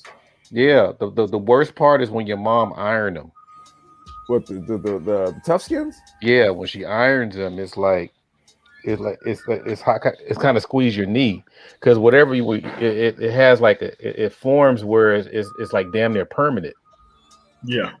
Like so in the morning, that shit Uh-huh. squeeze your knees. You gotta like really like play that out. Man, look, I had Tough Skins with patches on them, bro. That's how hard I went. Damn. Patches Yeah, on the yeah, outside. patches on the knees, bro. Yeah, I didn't give a shit. Yeah, that concrete game, boy. Yeah, you know, man, I went to a Christian school, man. When Yeah, me too. yeah, when I was in kindergarten and elementary school, and I swear to God, dude, like there was like the grass was like way out somewhere. So when you was playing kickball and everything, you know, you were playing on like that asphalt, you know, and Yeah. so yeah, like I don't know what we were thinking, but it'd be like you play kickball and you're gonna slide in the second base on asphalt. Like who does that shit? Yeah, we're playing baseball on asphalt, soccer on asphalt, Yep. football Everything on on asphalt. everything on asphalt. Yeah, man. Like Because shit. the smell. I mean, you know, Tough Skins, dude. That you know Yeah. they're built, but shit. We had a rock and a potato bag as the base. What? Rock and a potato bag? we made sure we gonna play. Cheap rock ass and a school. potato bag. Yeah, man. Like, we used to have plywood and fucking tennis balls, man. Like, bro, we were gonna play fucking baseball. Baseball. Yep. Yeah, yeah, man. Hook or crook, man. You know, we used to live by like a tennis court, so you know, you had like people going over there collecting the tennis balls when they hit them all the way over the fence in people's yards and shit, picking that shit up. All right, man. Got 6 balls. You know, don't hit it too hard. Go over the fence. You know, you can't get over. Go over there. You know, them dogs will eat your ass up. Man, look, y'all gonna like think I'm like, dude. We played street hockey in the tennis courts at our school. I can see that. Yeah, Yeah. we play street hockey, dude. See at rollerblades, you know, go get your hockey stick. You have like, you know, just a puck, but it was a puck that you use on like asphalt or like flat surfaces. And you know, we go into the tennis courts at the school and set up the nets. We play street hockey, man. We was checking each other in the fucking fence and shit. That shit was fun. Wait, Yeah. I was gonna say, is that a West Coast thing? Complex street hockey? Yeah, because there ain't no hardly for the any younger ice rinks cats. around here. No. We had the metal skates, man. Come on, I'm telling you. Because I was gonna say, MOT, you never heard anything like that growing up in the South, did you? Because I know I didn't. Nah, like no hockey at all, man. Like, Yeah, no street hockey or anything. It was football, What about basketball, rollerblades? baseball. Y'all have rollerblades out there in the South? no, I mean, but we had like skating rinks and shit, man. There was like yeah. before the club. Yeah, That so makes sense. Well, did they just yeah, do so you roller? couldn't have no like they They kind do of roller banned hockey with those? rollerblades. Yeah, Well, I mean, so they didn't they just banned do roller rollerblades. hockey in those roller rinks though? They banned the actual rollerblade shit, man. Oh, Yeah, man. Like they would not let you. Like for the skating rink, you have to bring your own skates, which you have to pay extra to bring your own shit to lace up your own shit, or you would have to use all the shit that's there within there, and they would not allow people with rollerblades to come in there. huh? Yeah, because The ones out old- here, you can skate pretty much rollerblades or regular. Because those old school skaters, man, I guess the new school too, man, they do a lot of stuff that looks damn near impossible. I'm talking about like roller skates, dancing and doing all kinds of flips and spins. I'm like, shit. Man, it's like I saw somebody completely lunch it on the boardwalk Saturday, dude. They were using like the regular old roller skates. Yeah. And man, they were on the bike lane, and like this one little girl, she fell, and somebody was on these skates, and they were skating. They were like, "Oh shit!" And they tried to like kind of go around, and then when you're on those skates, you do that thing where as soon as you start doing that sort of backward step thing, but you're on wheels, right? And then you get like 3 steps, and you just fall on your ass. Before the song goes off, what song is this? This is Fly Low. This is Stonecutters. Stonecutters? Yeah. Okay. Yep. Told y'all I'm not a hater. Wait, hold on. I'll post it. Give me a second. Yeah, hold on a second. Right. Yeah. Apparently Platinum Elite doesn't like Flying Lotus. I'll send Platinum a nice little playlist for him. Yeah. Hey, Art. We want to try. I was talking with Johnny Blaze. Next weekend, can we do the grown man music? You think you can be around? You be finished next Saturday? Or just next Saturday? Week? Yeah. Maybe Saturday weekend, Saturday or Sunday. I think I'm good. I'm good on next Saturday and Sunday. Y'all didn't do one yesterday, Saturday did you? is what? Next Saturday is supposed to be what, bro? We do the Black Fatherhood talk, and we're gonna do one on music. We're gonna do one called Grown Man Music. So we're just talking about music that grown men listen to. Not that bars. You got bars and flows, homie. But Complex, we've been around. I've been around you for a minute, so I don't even like that new shit. You know what I'm saying? No, I mean, I'm like this. It's like this. I mean, this is the reason why I want to do this that live stream on like grown man music, because it's really just being like multifaceted in your musical taste, right? Yeah. And it's really kind of like utilizing music to make you most effective. Like with Art and Johnny Blaze, I text them a lot during the day. I always send them music during the day, like shit that I just be listening to. I'll be like, oh, you know what? They'll probably dig this. Did you check out the Lewis? The Lewis connection? Yeah, I did. I never heard of them, man. Until I just came across. I never heard of them either. I said them motherfuckers are fun. Yeah, I was like, you put me up on some new shit, dude. Like I had never even heard of that. Wait, yeah, they from Minneapolis. The Lewis connection. It was Art texted me some shit. I sent you, what was it, the Quincy? Yeah, I had that. Yeah, and then you fired that one back to me, and I was like, dude, what is this? I got all the Quincy stuff, man. Yeah, I was just you know what it was? I was listening to a Theo Parrish mix. Or no. It was Joe Colossal, this house DJ from New York. I was listening to one of his sets, and in the middle of that shit, he just stops and he throws on that Quincy joint. And man, I ain't heard that shit in years. The joint with Patty Austin. Yeah. Yeah. Because the story behind Patty Austin and Michael Jackson, Mm-hmm. they were supposed to sing alike. If you like listen to a lot of her stuff when she was with Quincy Yep. and Michael, they were supposed to sing alike. They're supposed to be singing in the background of each other's songs. Right. Well, if you listen to that song, Bet You Wouldn't Hurt Me. Yeah. What about Time for the Action? That was my Right. Like favorite. it's like when you listen to the background, was Michael singing on that shit? Yeah, he's in the background, He's on the almost background. on her songs. Yeah, if you listen to the background of that song, yeah. I'll dig it up and post it. Razzmatazz sounds like Michael Jackson.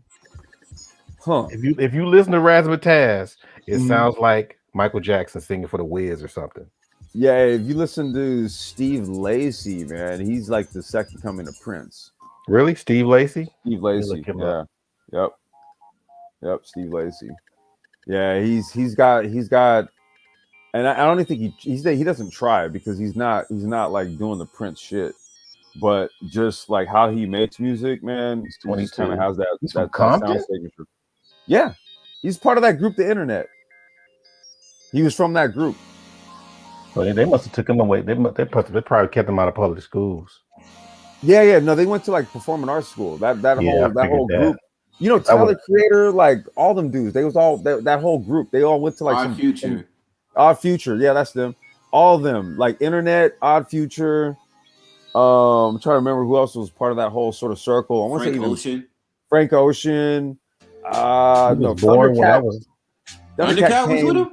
No. Thundercat was more of the Flying Lotus circle, that camp. But yeah, no, though. Odd Future, Frank Ocean, Internet. Yeah, those dudes. Yeah. Yo, Earl Sweatshirt need to stop playing and come out with those unreleased joints from last year, yo. Who, Earl? Yo, He's dope. I like Earl Sweatshirt, man. yeah, because you played that joint. You played that joint that was produced by Sam I Am. Yeah. I was like, yo, that shit. Yeah, Earl is dope, like, dude. damn. But his news, like, you know what song? I think one of my favorite song from him is Mantra. But then the other favorite song I like from him is Cold Summers. That's my shit. Mm. So I'm looking at this now. He started 2013 and he's 22 now. Yeah. Steve Lacy. Yeah, he's a youngster, man. God damn. So this dude is dope, man. He's like super talented. So was he 12? I'm trying to do the math here. Like they were all Internet, they were all high schoolers, man. Wow. Yeah, they're all high schoolers, dude. The Internet started going up like 2011, 2012, yeah. Yeah. And then Odd Future was around the same time. They were actually maybe a little bit before. They 09, 2008, 09. Yeah. So I remember I started listening to Tyler the Creator before he did that album Bastards, and I was just like, yo, his raps though, because you could just be like, yo, he's different, yo, but it sounded very funny. You know what I mean? Tyler's hit or miss with me. I dug cats like Earl Sweatshirt though. He's just pure lyricism. Yeah, and it's like Tyler's more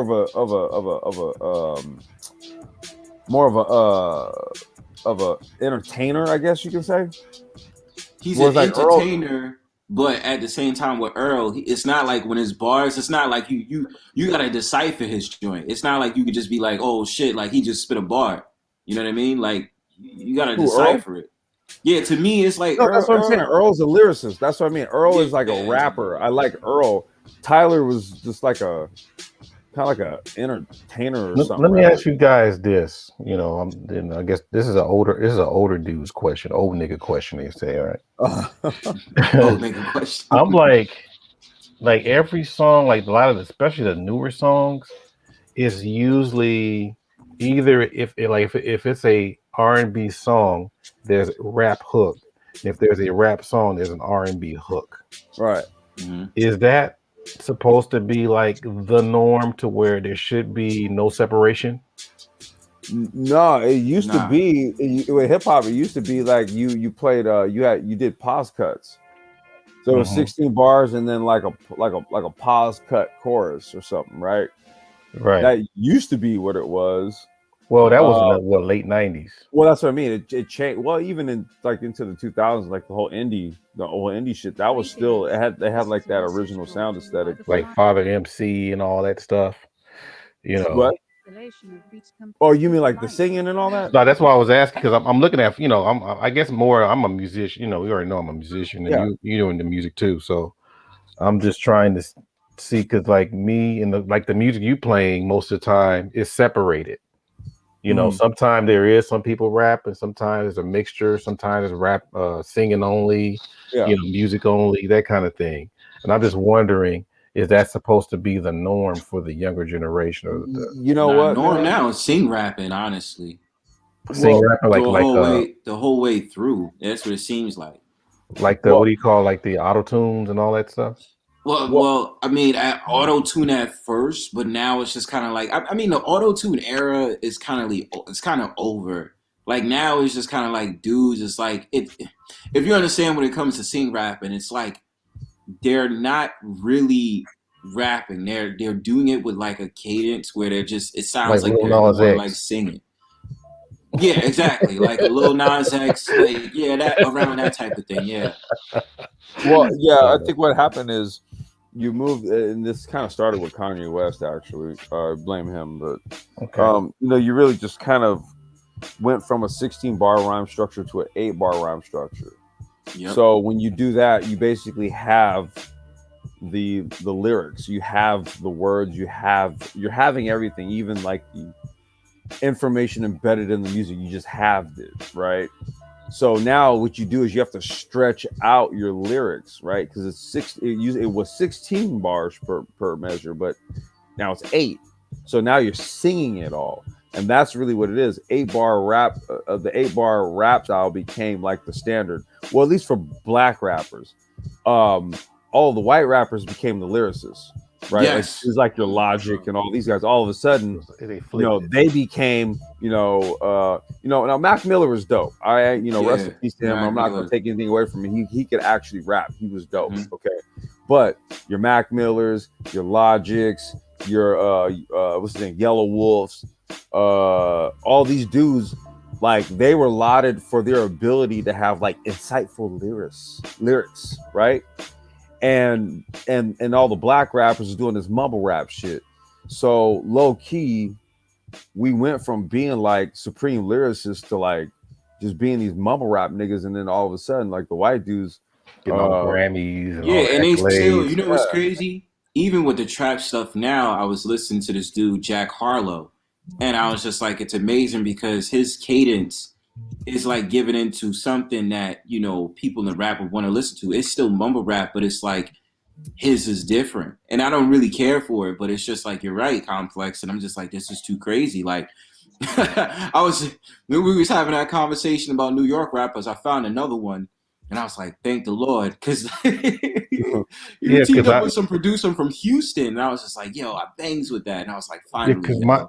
because my whole issue, I'm coming from a musician standpoint and I don't know, I wouldn't say elder, but maybe a legacy passing down elder. I would say that I'm coming from those positions to where the part that's kind of hard for me to see and stomach is the fact that a lot of the younger dudes have came up with something that I would say, and I'm not even going in the originality part because a lot of the stuff I'm talking about is industry driven. I'm not talking about something that like the brother you just mentioned. I'm not talking about him, but I'm talking about the stuff that's considered like popular. And what's happening is that when this stuff is coming out, it's not really based on doing something that other people can't do. It's based on how many downloads and sales you made. That's what Yeah. makes you unique and talented instead of you coming up with something that where somebody just can't imitate you. Well, all And I'm right, like, what's going on with that? I mean, why is that so big? because like they lowered the standard for rap is, and ironically, Art, I'm the youngest one on this panel, bro. So it's like, to me, a lot of people are surprised because they expect me to think that I was going to listen to music like that. I tell Complex all the time, like, I stayed trying to find 90s music for a reason. It just resonates. But what they're trying to do now is make this whole entire hip hop thing a uniformity. And the thing about it is, it's like it's the same damn thing. There's no nuance to it. You understand? There's no differences. So what they figure is, okay, you could talk about the nonsense that we're gonna give you in this contract for your album, and that's gonna be the status quo of what the rap industry is gonna be. That's what they're giving to these young youth dudes. And it's like, I'll sit in the car and I'll be listening and I'll be like, yo, bro, what are they saying? Because now it's not even about them actually coming up with bars. It's them like literally ad-libbing on these tracks. Like this dude named Fivio Foreign. Like, yo, you listen to this guy's music, he be like, hey, I. And it's like, yo, am I listening to music? Or am I deadass listening to a chant like I'm in a fucking jungle, bro? Like, what is it, bro? And I'm like, bro, this can't be serious. And then what's crazy is Nas did a feature with him. Yeah. So I was already tight because I was like, yo, Nas, why are you trying to put yourself with these dudes? That's not your level. Like, you could do the trap music. Like, what he came out with a song I was just listening. Well, he didn't come out with it. It was on DJ Khaled's Major Key album. He came out with a song called Nas Album Is Done, Almost Done. And I tell you, he could still flow on trap beats. So he was crazy. But I'm saying, like, and it's corny because they're trying to get all these olden rappers, these hip hop legends, to kind of like coincide with these new generation of rappers. And it's like, bro, you're fucking up the vibe, yo. Because I can't deal with that. Well, yeah, there's no I mean, like the only people who really kind of drive with a lot of the younger music is the younger people, and they really don't have sort of like a grasp of hip hop culture like that. So they're not really bound by any sort of like cultural identity to it, right? So you can pretty much kind of like the young people nowadays, you can just pretty much sell them anything. Like, so pretty much hip hop is dead if that's the case. I mean, no, it's never dead. That's the thing, right? Because I'm always playing shit, right? I'm always playing new stuff, old stuff, stuff that I just kind of come across. There's always like some dope shit out there. There's always some new shit. But right? You gotta discover it though. That's the difference. How can we take hip hop away from the industry? Is that possible? No, there's not. You don't. You don't really see. Okay, it's not. Hip hop is not. That's what things went wrong. It's not something that's like. It's not something separate from the people who made it. Really.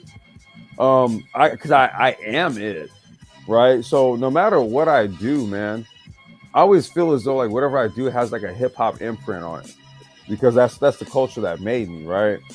I can't really explain or suggest what it is that people do who didn't come up in hip hop the way I did, because they experienced it and they embody it different.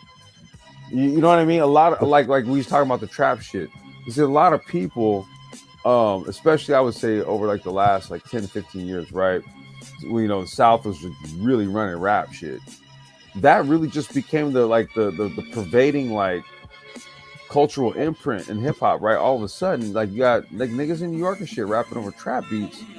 Yep. And they just kind of now are sort of trying to identify with it.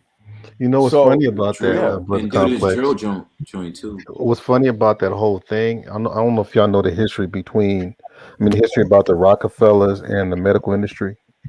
Yeah, I'm familiar with that. It looks like that's how hip hop wind up.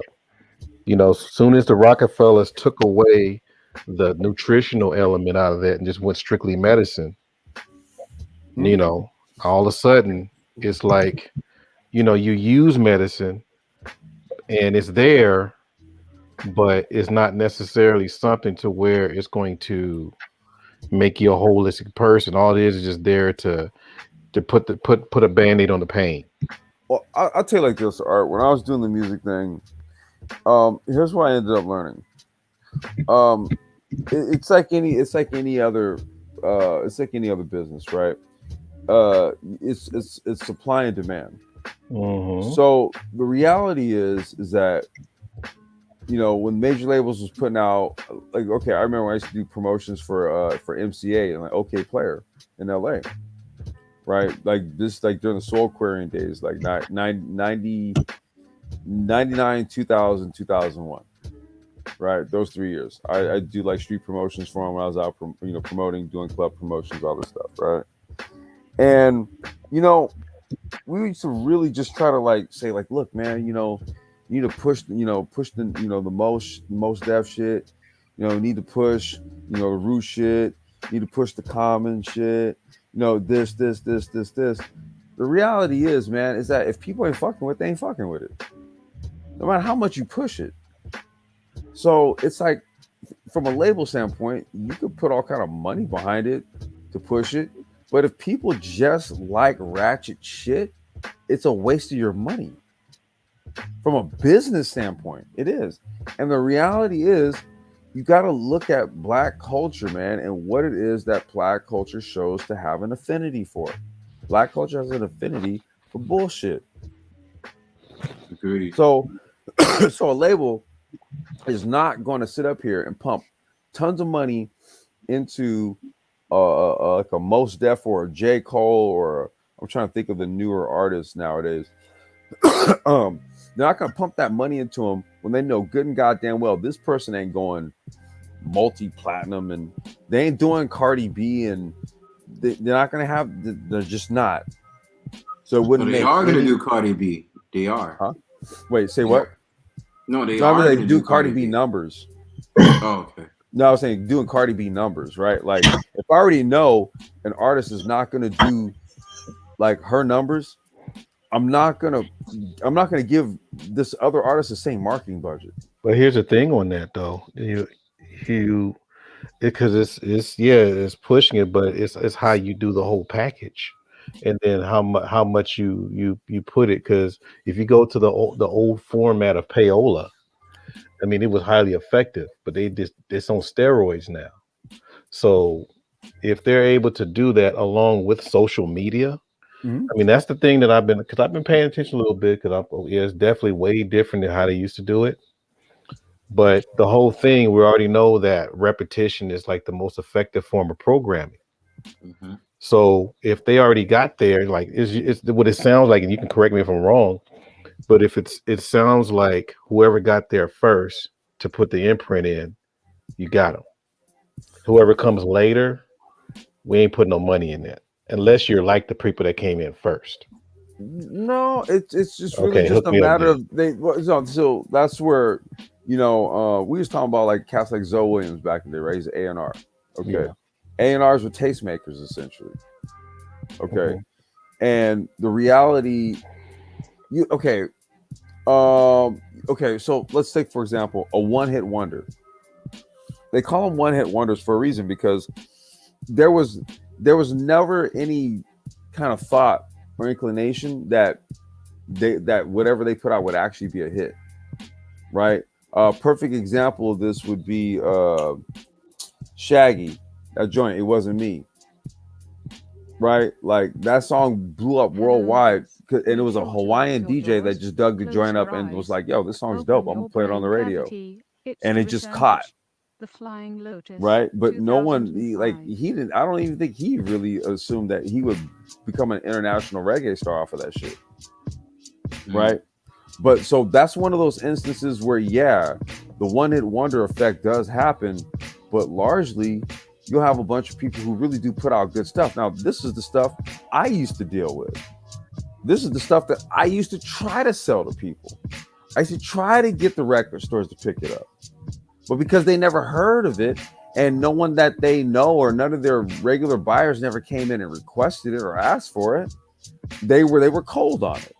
Even though I'd be like, yo, this is some dope shit, trust me on this, right? So then what I would have to start doing is saying, okay, well, I'm gonna throw a promo copy, or I hit the distributor, hey, yo, throw me a couple promos of that shit and just send it off to some of my stores. Then when I start sending them packages off, there'd be some promo records in there. Then when I would contact, hey, did you check those promos out? Oh, yes, mate. Oh, I love that song. Like, yo, is it released? Is it on 12? Yeah, you want it? Yeah. Okay. See, so you have to actually play. That was the part or role of the A&R, or basically somebody who's trying to basically build a certain music division in a label. Like you had to really be hands on with being a tastemaker. That's what DJs are for. That's what record pools are for. See, there used to be a whole system on how shit went from out of the studio into the hands of the DJ, and then either onto mixtapes or onto the radio. There used to be a whole way that shit used to work. That's the shit I came up in. Like you were getting your promos through record pools or digging around it like whatchamacallit, Record Trader, the spot over in Santa Monica that used to be there. I'm trying to remember the name of that spot. And you just going through promo records and all that kind of shit. But there was a method to the madness, and like nowadays it's just upload. All you gotta do is just upload your shit. That's it.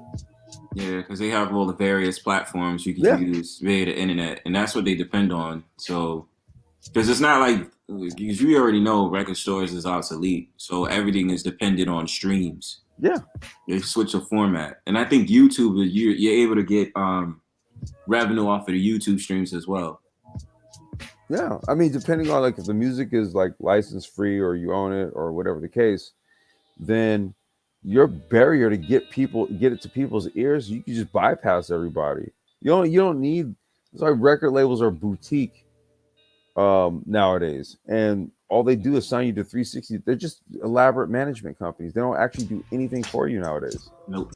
And anything that they do for you can do yourself at this point. Yeah, it's the people that I'm around that do music, they're relying on things like DistroKid, Yeah. And they're using that as like, hey, look, listen, my album is done, my song is done, I just got to get it licensed. So here's the app.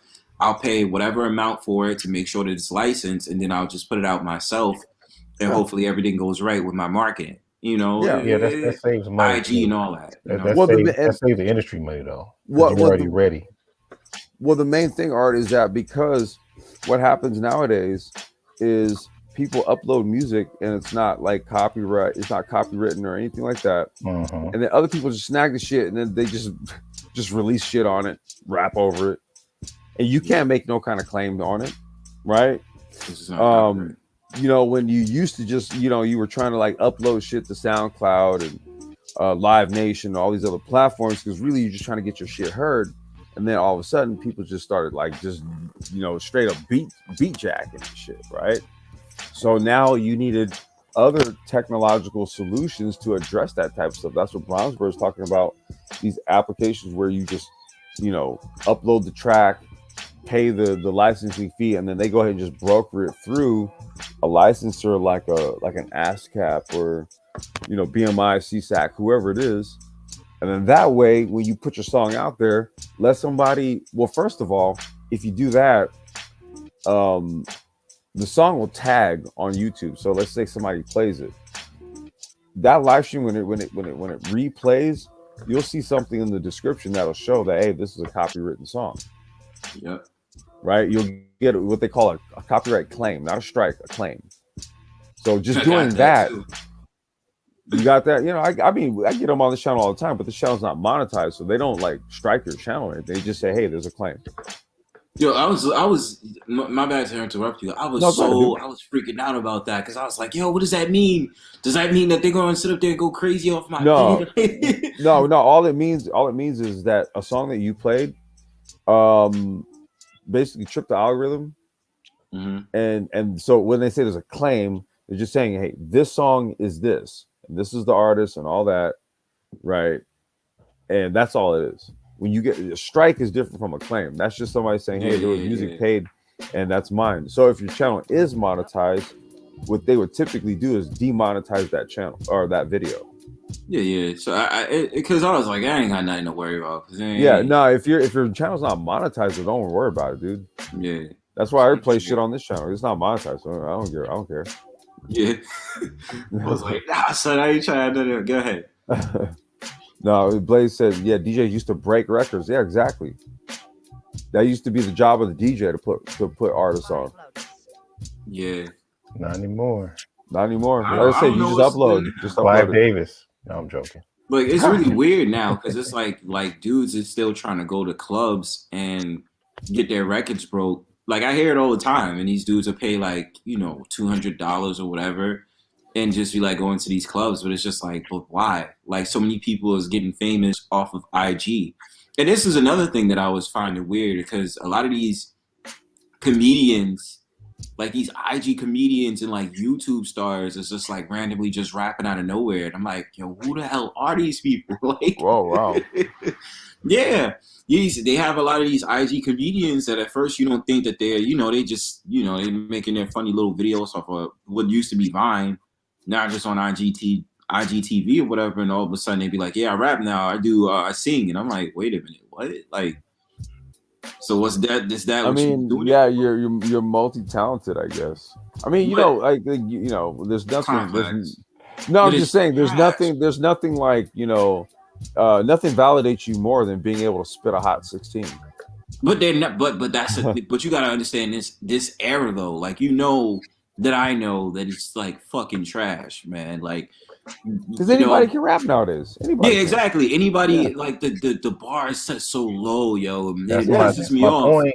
That's my point. Yeah, I've been saying that, because like for example, let's dig into crates here. So let's pull out Quincy. No, Quincy Jones is too far up. Let's go with okay. Have you heard of the group Ozone? The song Jiggalette? No. Wait, well, let me go more universal then. Wait, okay. No. Who? Ozone. They did a song called Jiggalette. Jiggalette. Okay. What about Fazo Riding High? Fazo, yeah. Okay, let's go with that. Mm-hmm. All right. They got a couple of, like maybe a good, like a top 20 song per album, right? Mm-hmm. It's hard for younger folks or just people that come out of the scene or non-black people for the most part to really get the essence of that song. It's hard. It's a hard act to follow. You know what I'm saying? Plus, they've been laced with a little bit of a Sugarfoot. That Sugarfoot's band from Ohio Players. Yeah. So that was the protection right there. That was something to where people from the outside was like, these damn niggers, they're good. I wish I could be like. I can't stand them, but I wish I could be like them. I can't do the stuff that they can do, but I wish. Now we're in a situation where, oh, that's okay. I could do that. And it's like, if you constantly keep having people to say that about our work, where's this respect going to come from? Because that was the thing. It's like, for example, Average White Band, hard as hell. If anybody know their catalog, yeah, bruh, hard. And they only had one black drummer. I think he was a black drummer, but they were tight. I mean, they were crisp. Yeah. So that means that they put in the work because they respected the craft of the guys that they were entering. They respected it. I mean, bruh. I mean, anybody out there listening? Cut the Cake, A Love of Your Own, Queen of My Soul. All them songs. The one that put them on the map, of course, Picking the Pieces. But put it this way, they purposely didn't even put their images on the album cover because they thought people were going to judge them based on being white. Right. Steely Dan, that's another band. Yeah. Steely Dan was a whole nother animal. But when Average White Band showed up on Soul Train, it was like, damn. People went nuts. Now going with Steely Dan. See, the thing about Steely Dan, they had a jazz background. Yep. And they from New York, right? They from New York, but they settled out here, and they had an ear. So they were rockish for a minute, but towards the end, man, they brought in you name them, the Brecker Brothers, what's his name? Kenny Loggins, Michael McDonald. They brought in Tom Scott. They brought in Michael Franks, wasn't it? Michael Franks. They brought in Larry Carlton, Wilton Felder, Joe Sample. Sample. Yep. They even had, what's his name? What tripped me out, I found that not too long ago. It was Bernard Purdie. Really? Anybody? Yeah. He was on the Asia album. Huh. I was like, shit. He did Josie. And he did Peg. That was him. Huh. So I was All like, right, so yeah, now whoa. you know, now that's my listening assignment for tomorrow morning. All right. That's why I said he's a whole different animal. That's why I said he's a whole different animal, because I have a feeling that they were studying Quincy Jones. Oh, That's because Quincy Jones, even though his stuff was like like a little disco every now and then, he had some heavyweight. no, he has some heavy compositions, bro. I'm just saying. That dude No, album. let me finish. Go ahead. When they played his music, like in the, I would say after 76, 77, the disco circuit utilized it the most. Regardless of what category it was put in, because they were masterpieces, but they used that. And so the thing that I'm saying is that, between him and Rod Temperton and all these guys, they were. I call Quincy a sound alchemist. I don't know if you consider that, but I call him a sound alchemist. He knows what songs and what combinations to put together to make you feel a certain way, to make you do things. Yeah. And he knows which artists to put together to make an effect happen. I never heard of a Quincy Jones flop. Never heard of it. He did George Benson. Me neither. I mean, he did all these people, man. Yeah. And he fit, and he was old, man. He was like 50s at the time, like late 50s. Yeah, I mean, so he still kicked ass. Yeah. Like he kind of really hit his stride. He was older. Yeah, because like all that music he was servicing was for people that were like late teens, early 20s, but even in his 50s. So he was like, I would say he was like a Berry Gordy, but actually in the studio. He was technically Quincy's sound. Like hands. I'm talking about hands on the boards. Yeah. Right. Quincy knows his shit. Because he literally, that's why, and if you can revisit that Dude album again, the Dude. Oh yeah. And check out the difference between the Patty Austin assignments and how Michael Jackson. And the Michael Jackson. Check it out, man. You'd be like, what? Because it took me a while, but I'm like, okay. Well, when you mention that now, when I go back and I'm listening to it, like I said, man, when I text you and JB that earlier last week, I listened to it in the middle of a Joel Claussel set. Okay. And with Joel Claussel, when he does like his DJ sets, that's another thing I'm gonna do, man. I'm gonna do it. I don't care. I'm gonna do a live stream on house music. I gotta talk about it, dude. Yeah. Because like that's a whole other art and science when it comes to music. That's another one where these hoes got jobs when the music's playing in the background. So that's another one. Oh, God, people don't understand that. when you go into a get together with a house music in the background, that means people got some money around here. Yeah. You go into Banana Republic or wherever the hell you go to buy your clothes, right? Yeah. You hear house music in the background. It's like, somebody got some money around this motherfucker. Let me tell you something, man. House DJs are the DJs who make the most money. The house DJs and EDM DJs make the most money. I believe it. Wait. I'm sorry. Yeah. And female DJs. Okay. Yes, they make typically if they can actually DJ, they'll make. It's just they're kind of a bigger draw. The promoters are paying more money. Yeah, man. Uh-oh. Whoa. Got you. Oh, wait, there you go. I'm a multitask. Okay, wait, hold on. There you go. Let me drop this one off here. All right. Can you hear me? Yes, I can hear you, bro. All right. Yeah. All right. So yeah, that's. I think I really encourage people to really read the back of their album covers. Yep. Read them album covers and study those musicians, man. I think that's the part where we lost in the younger generation. Is that that's just all good to have that producer in there. That's good, but when you're talking about the trumpet player, the guitar player, the bass player, the arranger, all that, it speaks volumes, man. It's like, okay, sometimes you read that, it's like, okay, I don't even have to buy it. I don't have to listen to it. I just grab it off the shelf.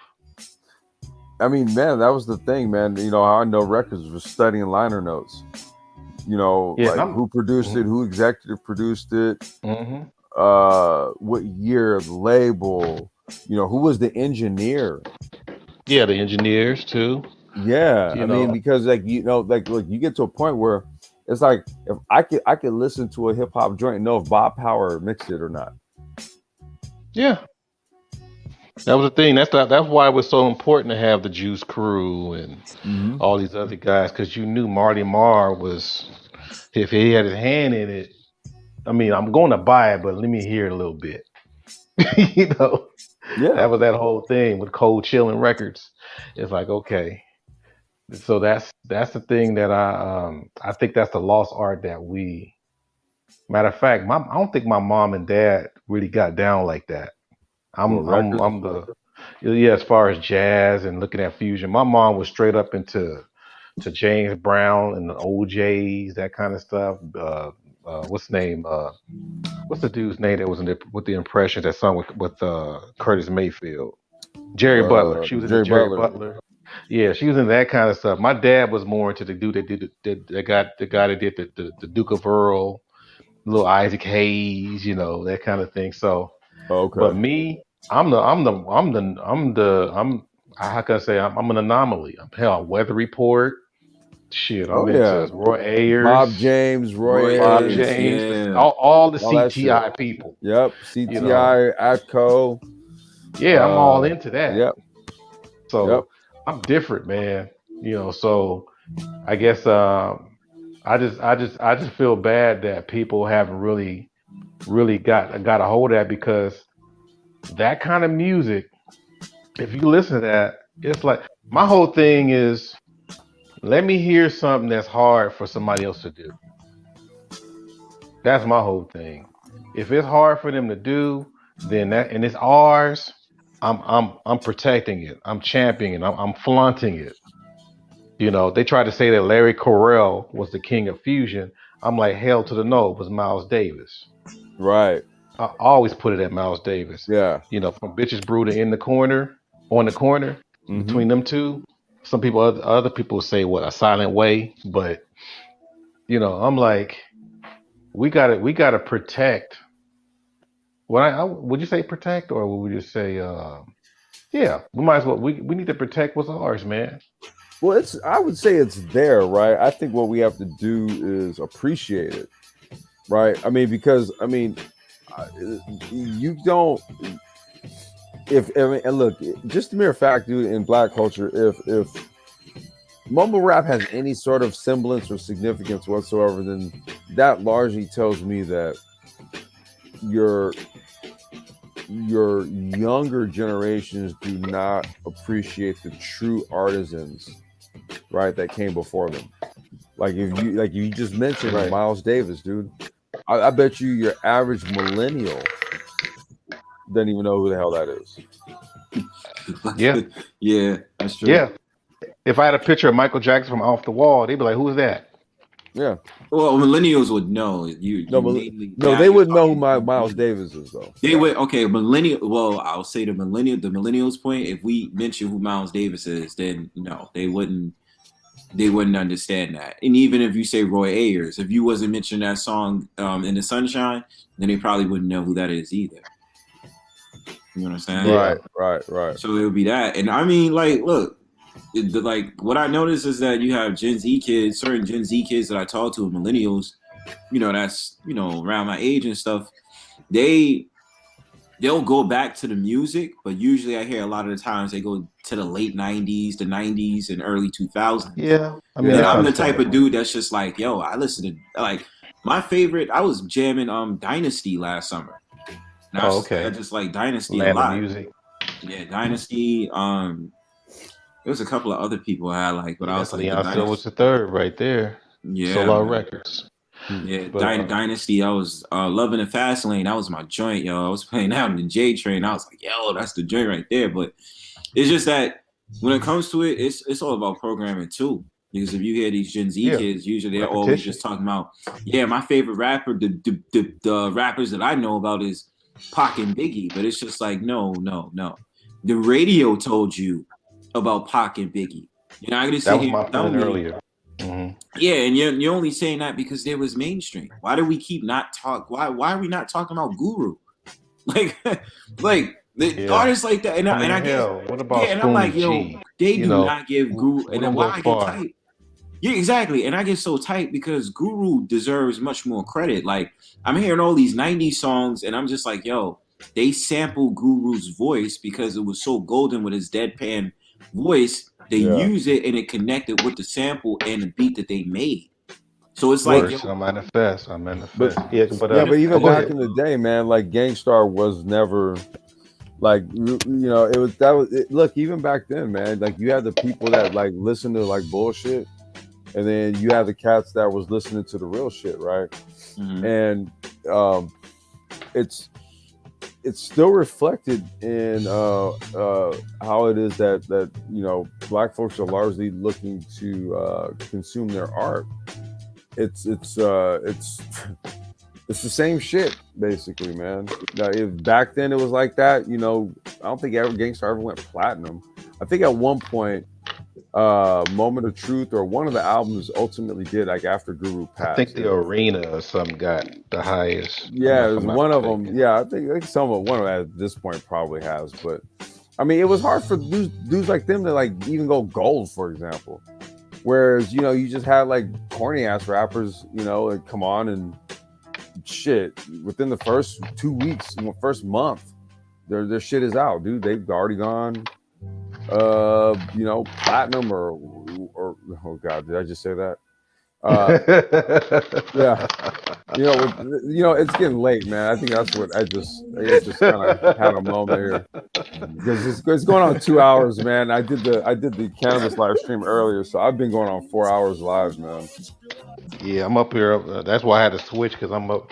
I'm doing my grapefruit and olive oil cleanse I told you about. So I had to Yeah, just be in the kitchen and get that going. So, but I didn't want to lose the conversation because shoot, I love these conversations. I be tired yeah. of nigga this stuff. I mean, Yeah, that's why I tried to give Platinum the benefit of the doubt, man. I was gonna let him on. I thought he was gonna kind of rock I, with it. He came in with some stupid shit, man. he would have I slowed lost it. down eventually. He would have slowed down eventually. I heard him in action before. nah, I think he was just trolling. yeah, he probably was. But it was getting redundant. I What? was complex. I was gonna ask you this: do you What's know up? a group by the name Idle Mode? Idle mode? Nah. Yeah, EYE DLE mode. Where are they from? I think they're from San Francisco. No. What? Like new group? No, old, like mid 90s. Mid '90s? Idle mode? Yeah. Man, I'm gonna tell you this. Or I have to look them up. were they like mainstream or were they like or what was the genre? What genre No, were it they was under? definitely hip hop. I'm only saying it because I was Okay, I got browsing you. 90s underground. Like I stay listening to this 90s underground mix like almost every Cool. day. And I told Complex my favorite group is already what's it called? We went Citizen over Kane. this. Yeah, Citizen Kane is my favorite group. I was Yeah. listening to Soul Survivor, but I was listening to more to 90s R and underground today, and I was just like, yo, this like these. Yeah, I mean, This there's What so I much, dude. There's so much that came out. I mean, the majority of it I know about for the most part. But yeah, even still, man, there were so many groups. I was even saying LA, dude. There's groups that came out, and I didn't really check for them really. So right. like Idle Mode, that could have been a group like from the Bay Area at the time, like the '90s. I mean, do you Well, know you specifically what area? Like San Jose or what? man, they told me San Francisco. San Francisco? Okay. Matter of don't fact, know. I'm gonna send you one of these songs right now. Like I was just, I the got some shit just Bay had Area me in the stories for mood. y'all. Yeah, that joint got me in the mood, and I was just like, yo, this shit is I crack. met Digital Underground out there. You for real? Oh, you say you met Digital Underground out there? Oh, At the the art drop off. Palladium, yeah. Can you hear me? Yeah, Can you hear me? Yeah, there you go. Can you hear me? Mm-hmm. Yeah, that's at the Palladium. Yeah, this is back in '89 or '90, around there. Mm-hmm. Yeah, I was up there, Yeah, man. That's when they came up with do what you like. That was their yeah. coming out thing there. I got the whole the album signed, the pictures and everything. Yeah, that was a trip. I didn't even know anything about him Yeah, if you until look I at met him. if you look up the Merce, the rapper Merce, he had he came out with an album on Def Jux maybe like around 2004, and the first single was called "Risky Business," and basically he kind of did like a remake of like the Tom Cruise movie Risky Business, and it was like my roommate and his buddy, they shot it. They hired a bunch of porn stars, porn chicks, and they shot it in a mansion. And Shock G produced that song. He's in the video. What? Yeah, it's called Risky Business, man. Look that up. Merce. Okay. Yeah. And it was funny because I had to be like seven. No, I think I was 17 at the time. And I had to use fake ID to get in the club. By the way, don't tell nobody. No, but I was using fake IDs, y'all. I'm sorry. Go ahead. But I went in there, and it wasn't as lively as a Hollywood club. I still think those were the most lively clubs. But the thing Hollywood. was, but before I got there, I found out that Hammer used to hype his stuff there too. I never saw Hammer, but that's how he used to hype his. Remember we were talking about promotions? Yep. This dude, this was the formula that I not figured, but I was told. This dude I'm talking about Hammer. He would literally take his record, his record, give it to the DJ. DJ plays it, right? All of a sudden, Hammer, lip syncs the lyrics, and then his whole crew just take over the floor and do the performance. That's hilarious. This dude did this damn near every club in damn near every state. This motherfucker wait. hard. Did we have a special guest, you guys? I don't remember.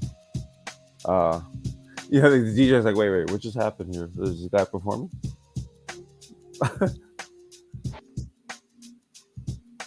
What happened? No, I was saying like, no, the DJ would be like, oh yeah. He just played the DJ just played a song, man. He did the rest. Yeah, that's what I'm saying. The DJ's kind of like, whoa, wait a minute, what just happened here? What? Because nobody knew. The key thing is no one knew because no one knew that everybody was together until it was time to perform. That's funny. I said, man, you coming through that door, I'm coming through this door. Nobody knows a thing. Yeah, and that was that was cheap publicity, man, on the real. And so that's how that's one of the methods that he did, man. I think I had to give him credit for that. I had to give him credit because that's a lot of work, man. That's a lot of work, But that was before I was in high school when he did that. Hey man, that's how you had to. That was how you got on, man. I know, like when we fast forward to like mid 90s, late 90s, man. It was all about battling. Yeah, because I never saw that. I wish I would have saw that, man. I was too young. Oh, wait. Oh, you mean the with Hammer? The Hammer. Yeah, because that happened before I got there. But yeah, man. I'm just hoping. And I see some of the younger brothers doing what I'm talking about, but it's just a shame that this is 2021, and they're supposed to be way further than they are, as far as legacy. Because Kendrick is done. And then the thing is that every time, like when I talk, like you guys are different, but when I'm talking to young cats about music, it always goes right to hip hop. I'm like, can we talk about some other stuff? Because we already know about hip hop. Man, that's all they grew up in. That's all they grew up on. That's how they grew up. So they're not exposed to the other stuff. You know what I mean? Like even when I tell, like I would play garage, right? I would play garage, or I would play that's not even right. I would play drum and bass. And when I tell you my friends was looking at me crazy, they like, Bronsberg, what the hell is this? I'm like, yo, this is drum and bass. This is Netsky. And they'd be like, yo, what is this? Or I play some random artist from like the 70s. Some guy named Julius Brockington. And Yeah, 49 Reasons. That's my favorite song. Because I couldn't get into his album. I don't know why. I just like that song. But I play that and they be like, yo, if certain people understand me, like how I am musically. And I'm just like, yo, having conversations with fellow millennials and then Gen Z, they be like, yo, like you different, bro. It's like I'll be like, Yeah. I don't know. Like for me to feel, you gotta feel the music, and that's what I'm saying. Not a lot of people understand the deeper feeling of music. You know what I mean? They're just like, hey, whatever is good right now, I'll listen to it. Yeah, I need. I'm more mindful, Yeah, man. What the hell's going on, or I should say, going into my ears, man. And it has to. It has to sound. It has to Yes. sound good, man. And it's I had a bit of a high music standard, like in high school and shit. It's just even coming up, just like even before high school, but with the hip hop shit, and then getting into DJing, start crate digging. Then you start getting into jazz, you start getting into rock, funk, soul. You start getting all this shit, and then you start just hearing like what your favorite music actually is comprised of, and then you start to get a greater appreciation for all these other musics. But let's do this, man. I'm gonna get my little one to bed here. I need to crash. Dang, she's up this late, man. Come on, Dad. No, it's spring break. My niece is here too. They're That's right. yeah, they're vegging out. Now they're up, but my ass is burnt from yesterday.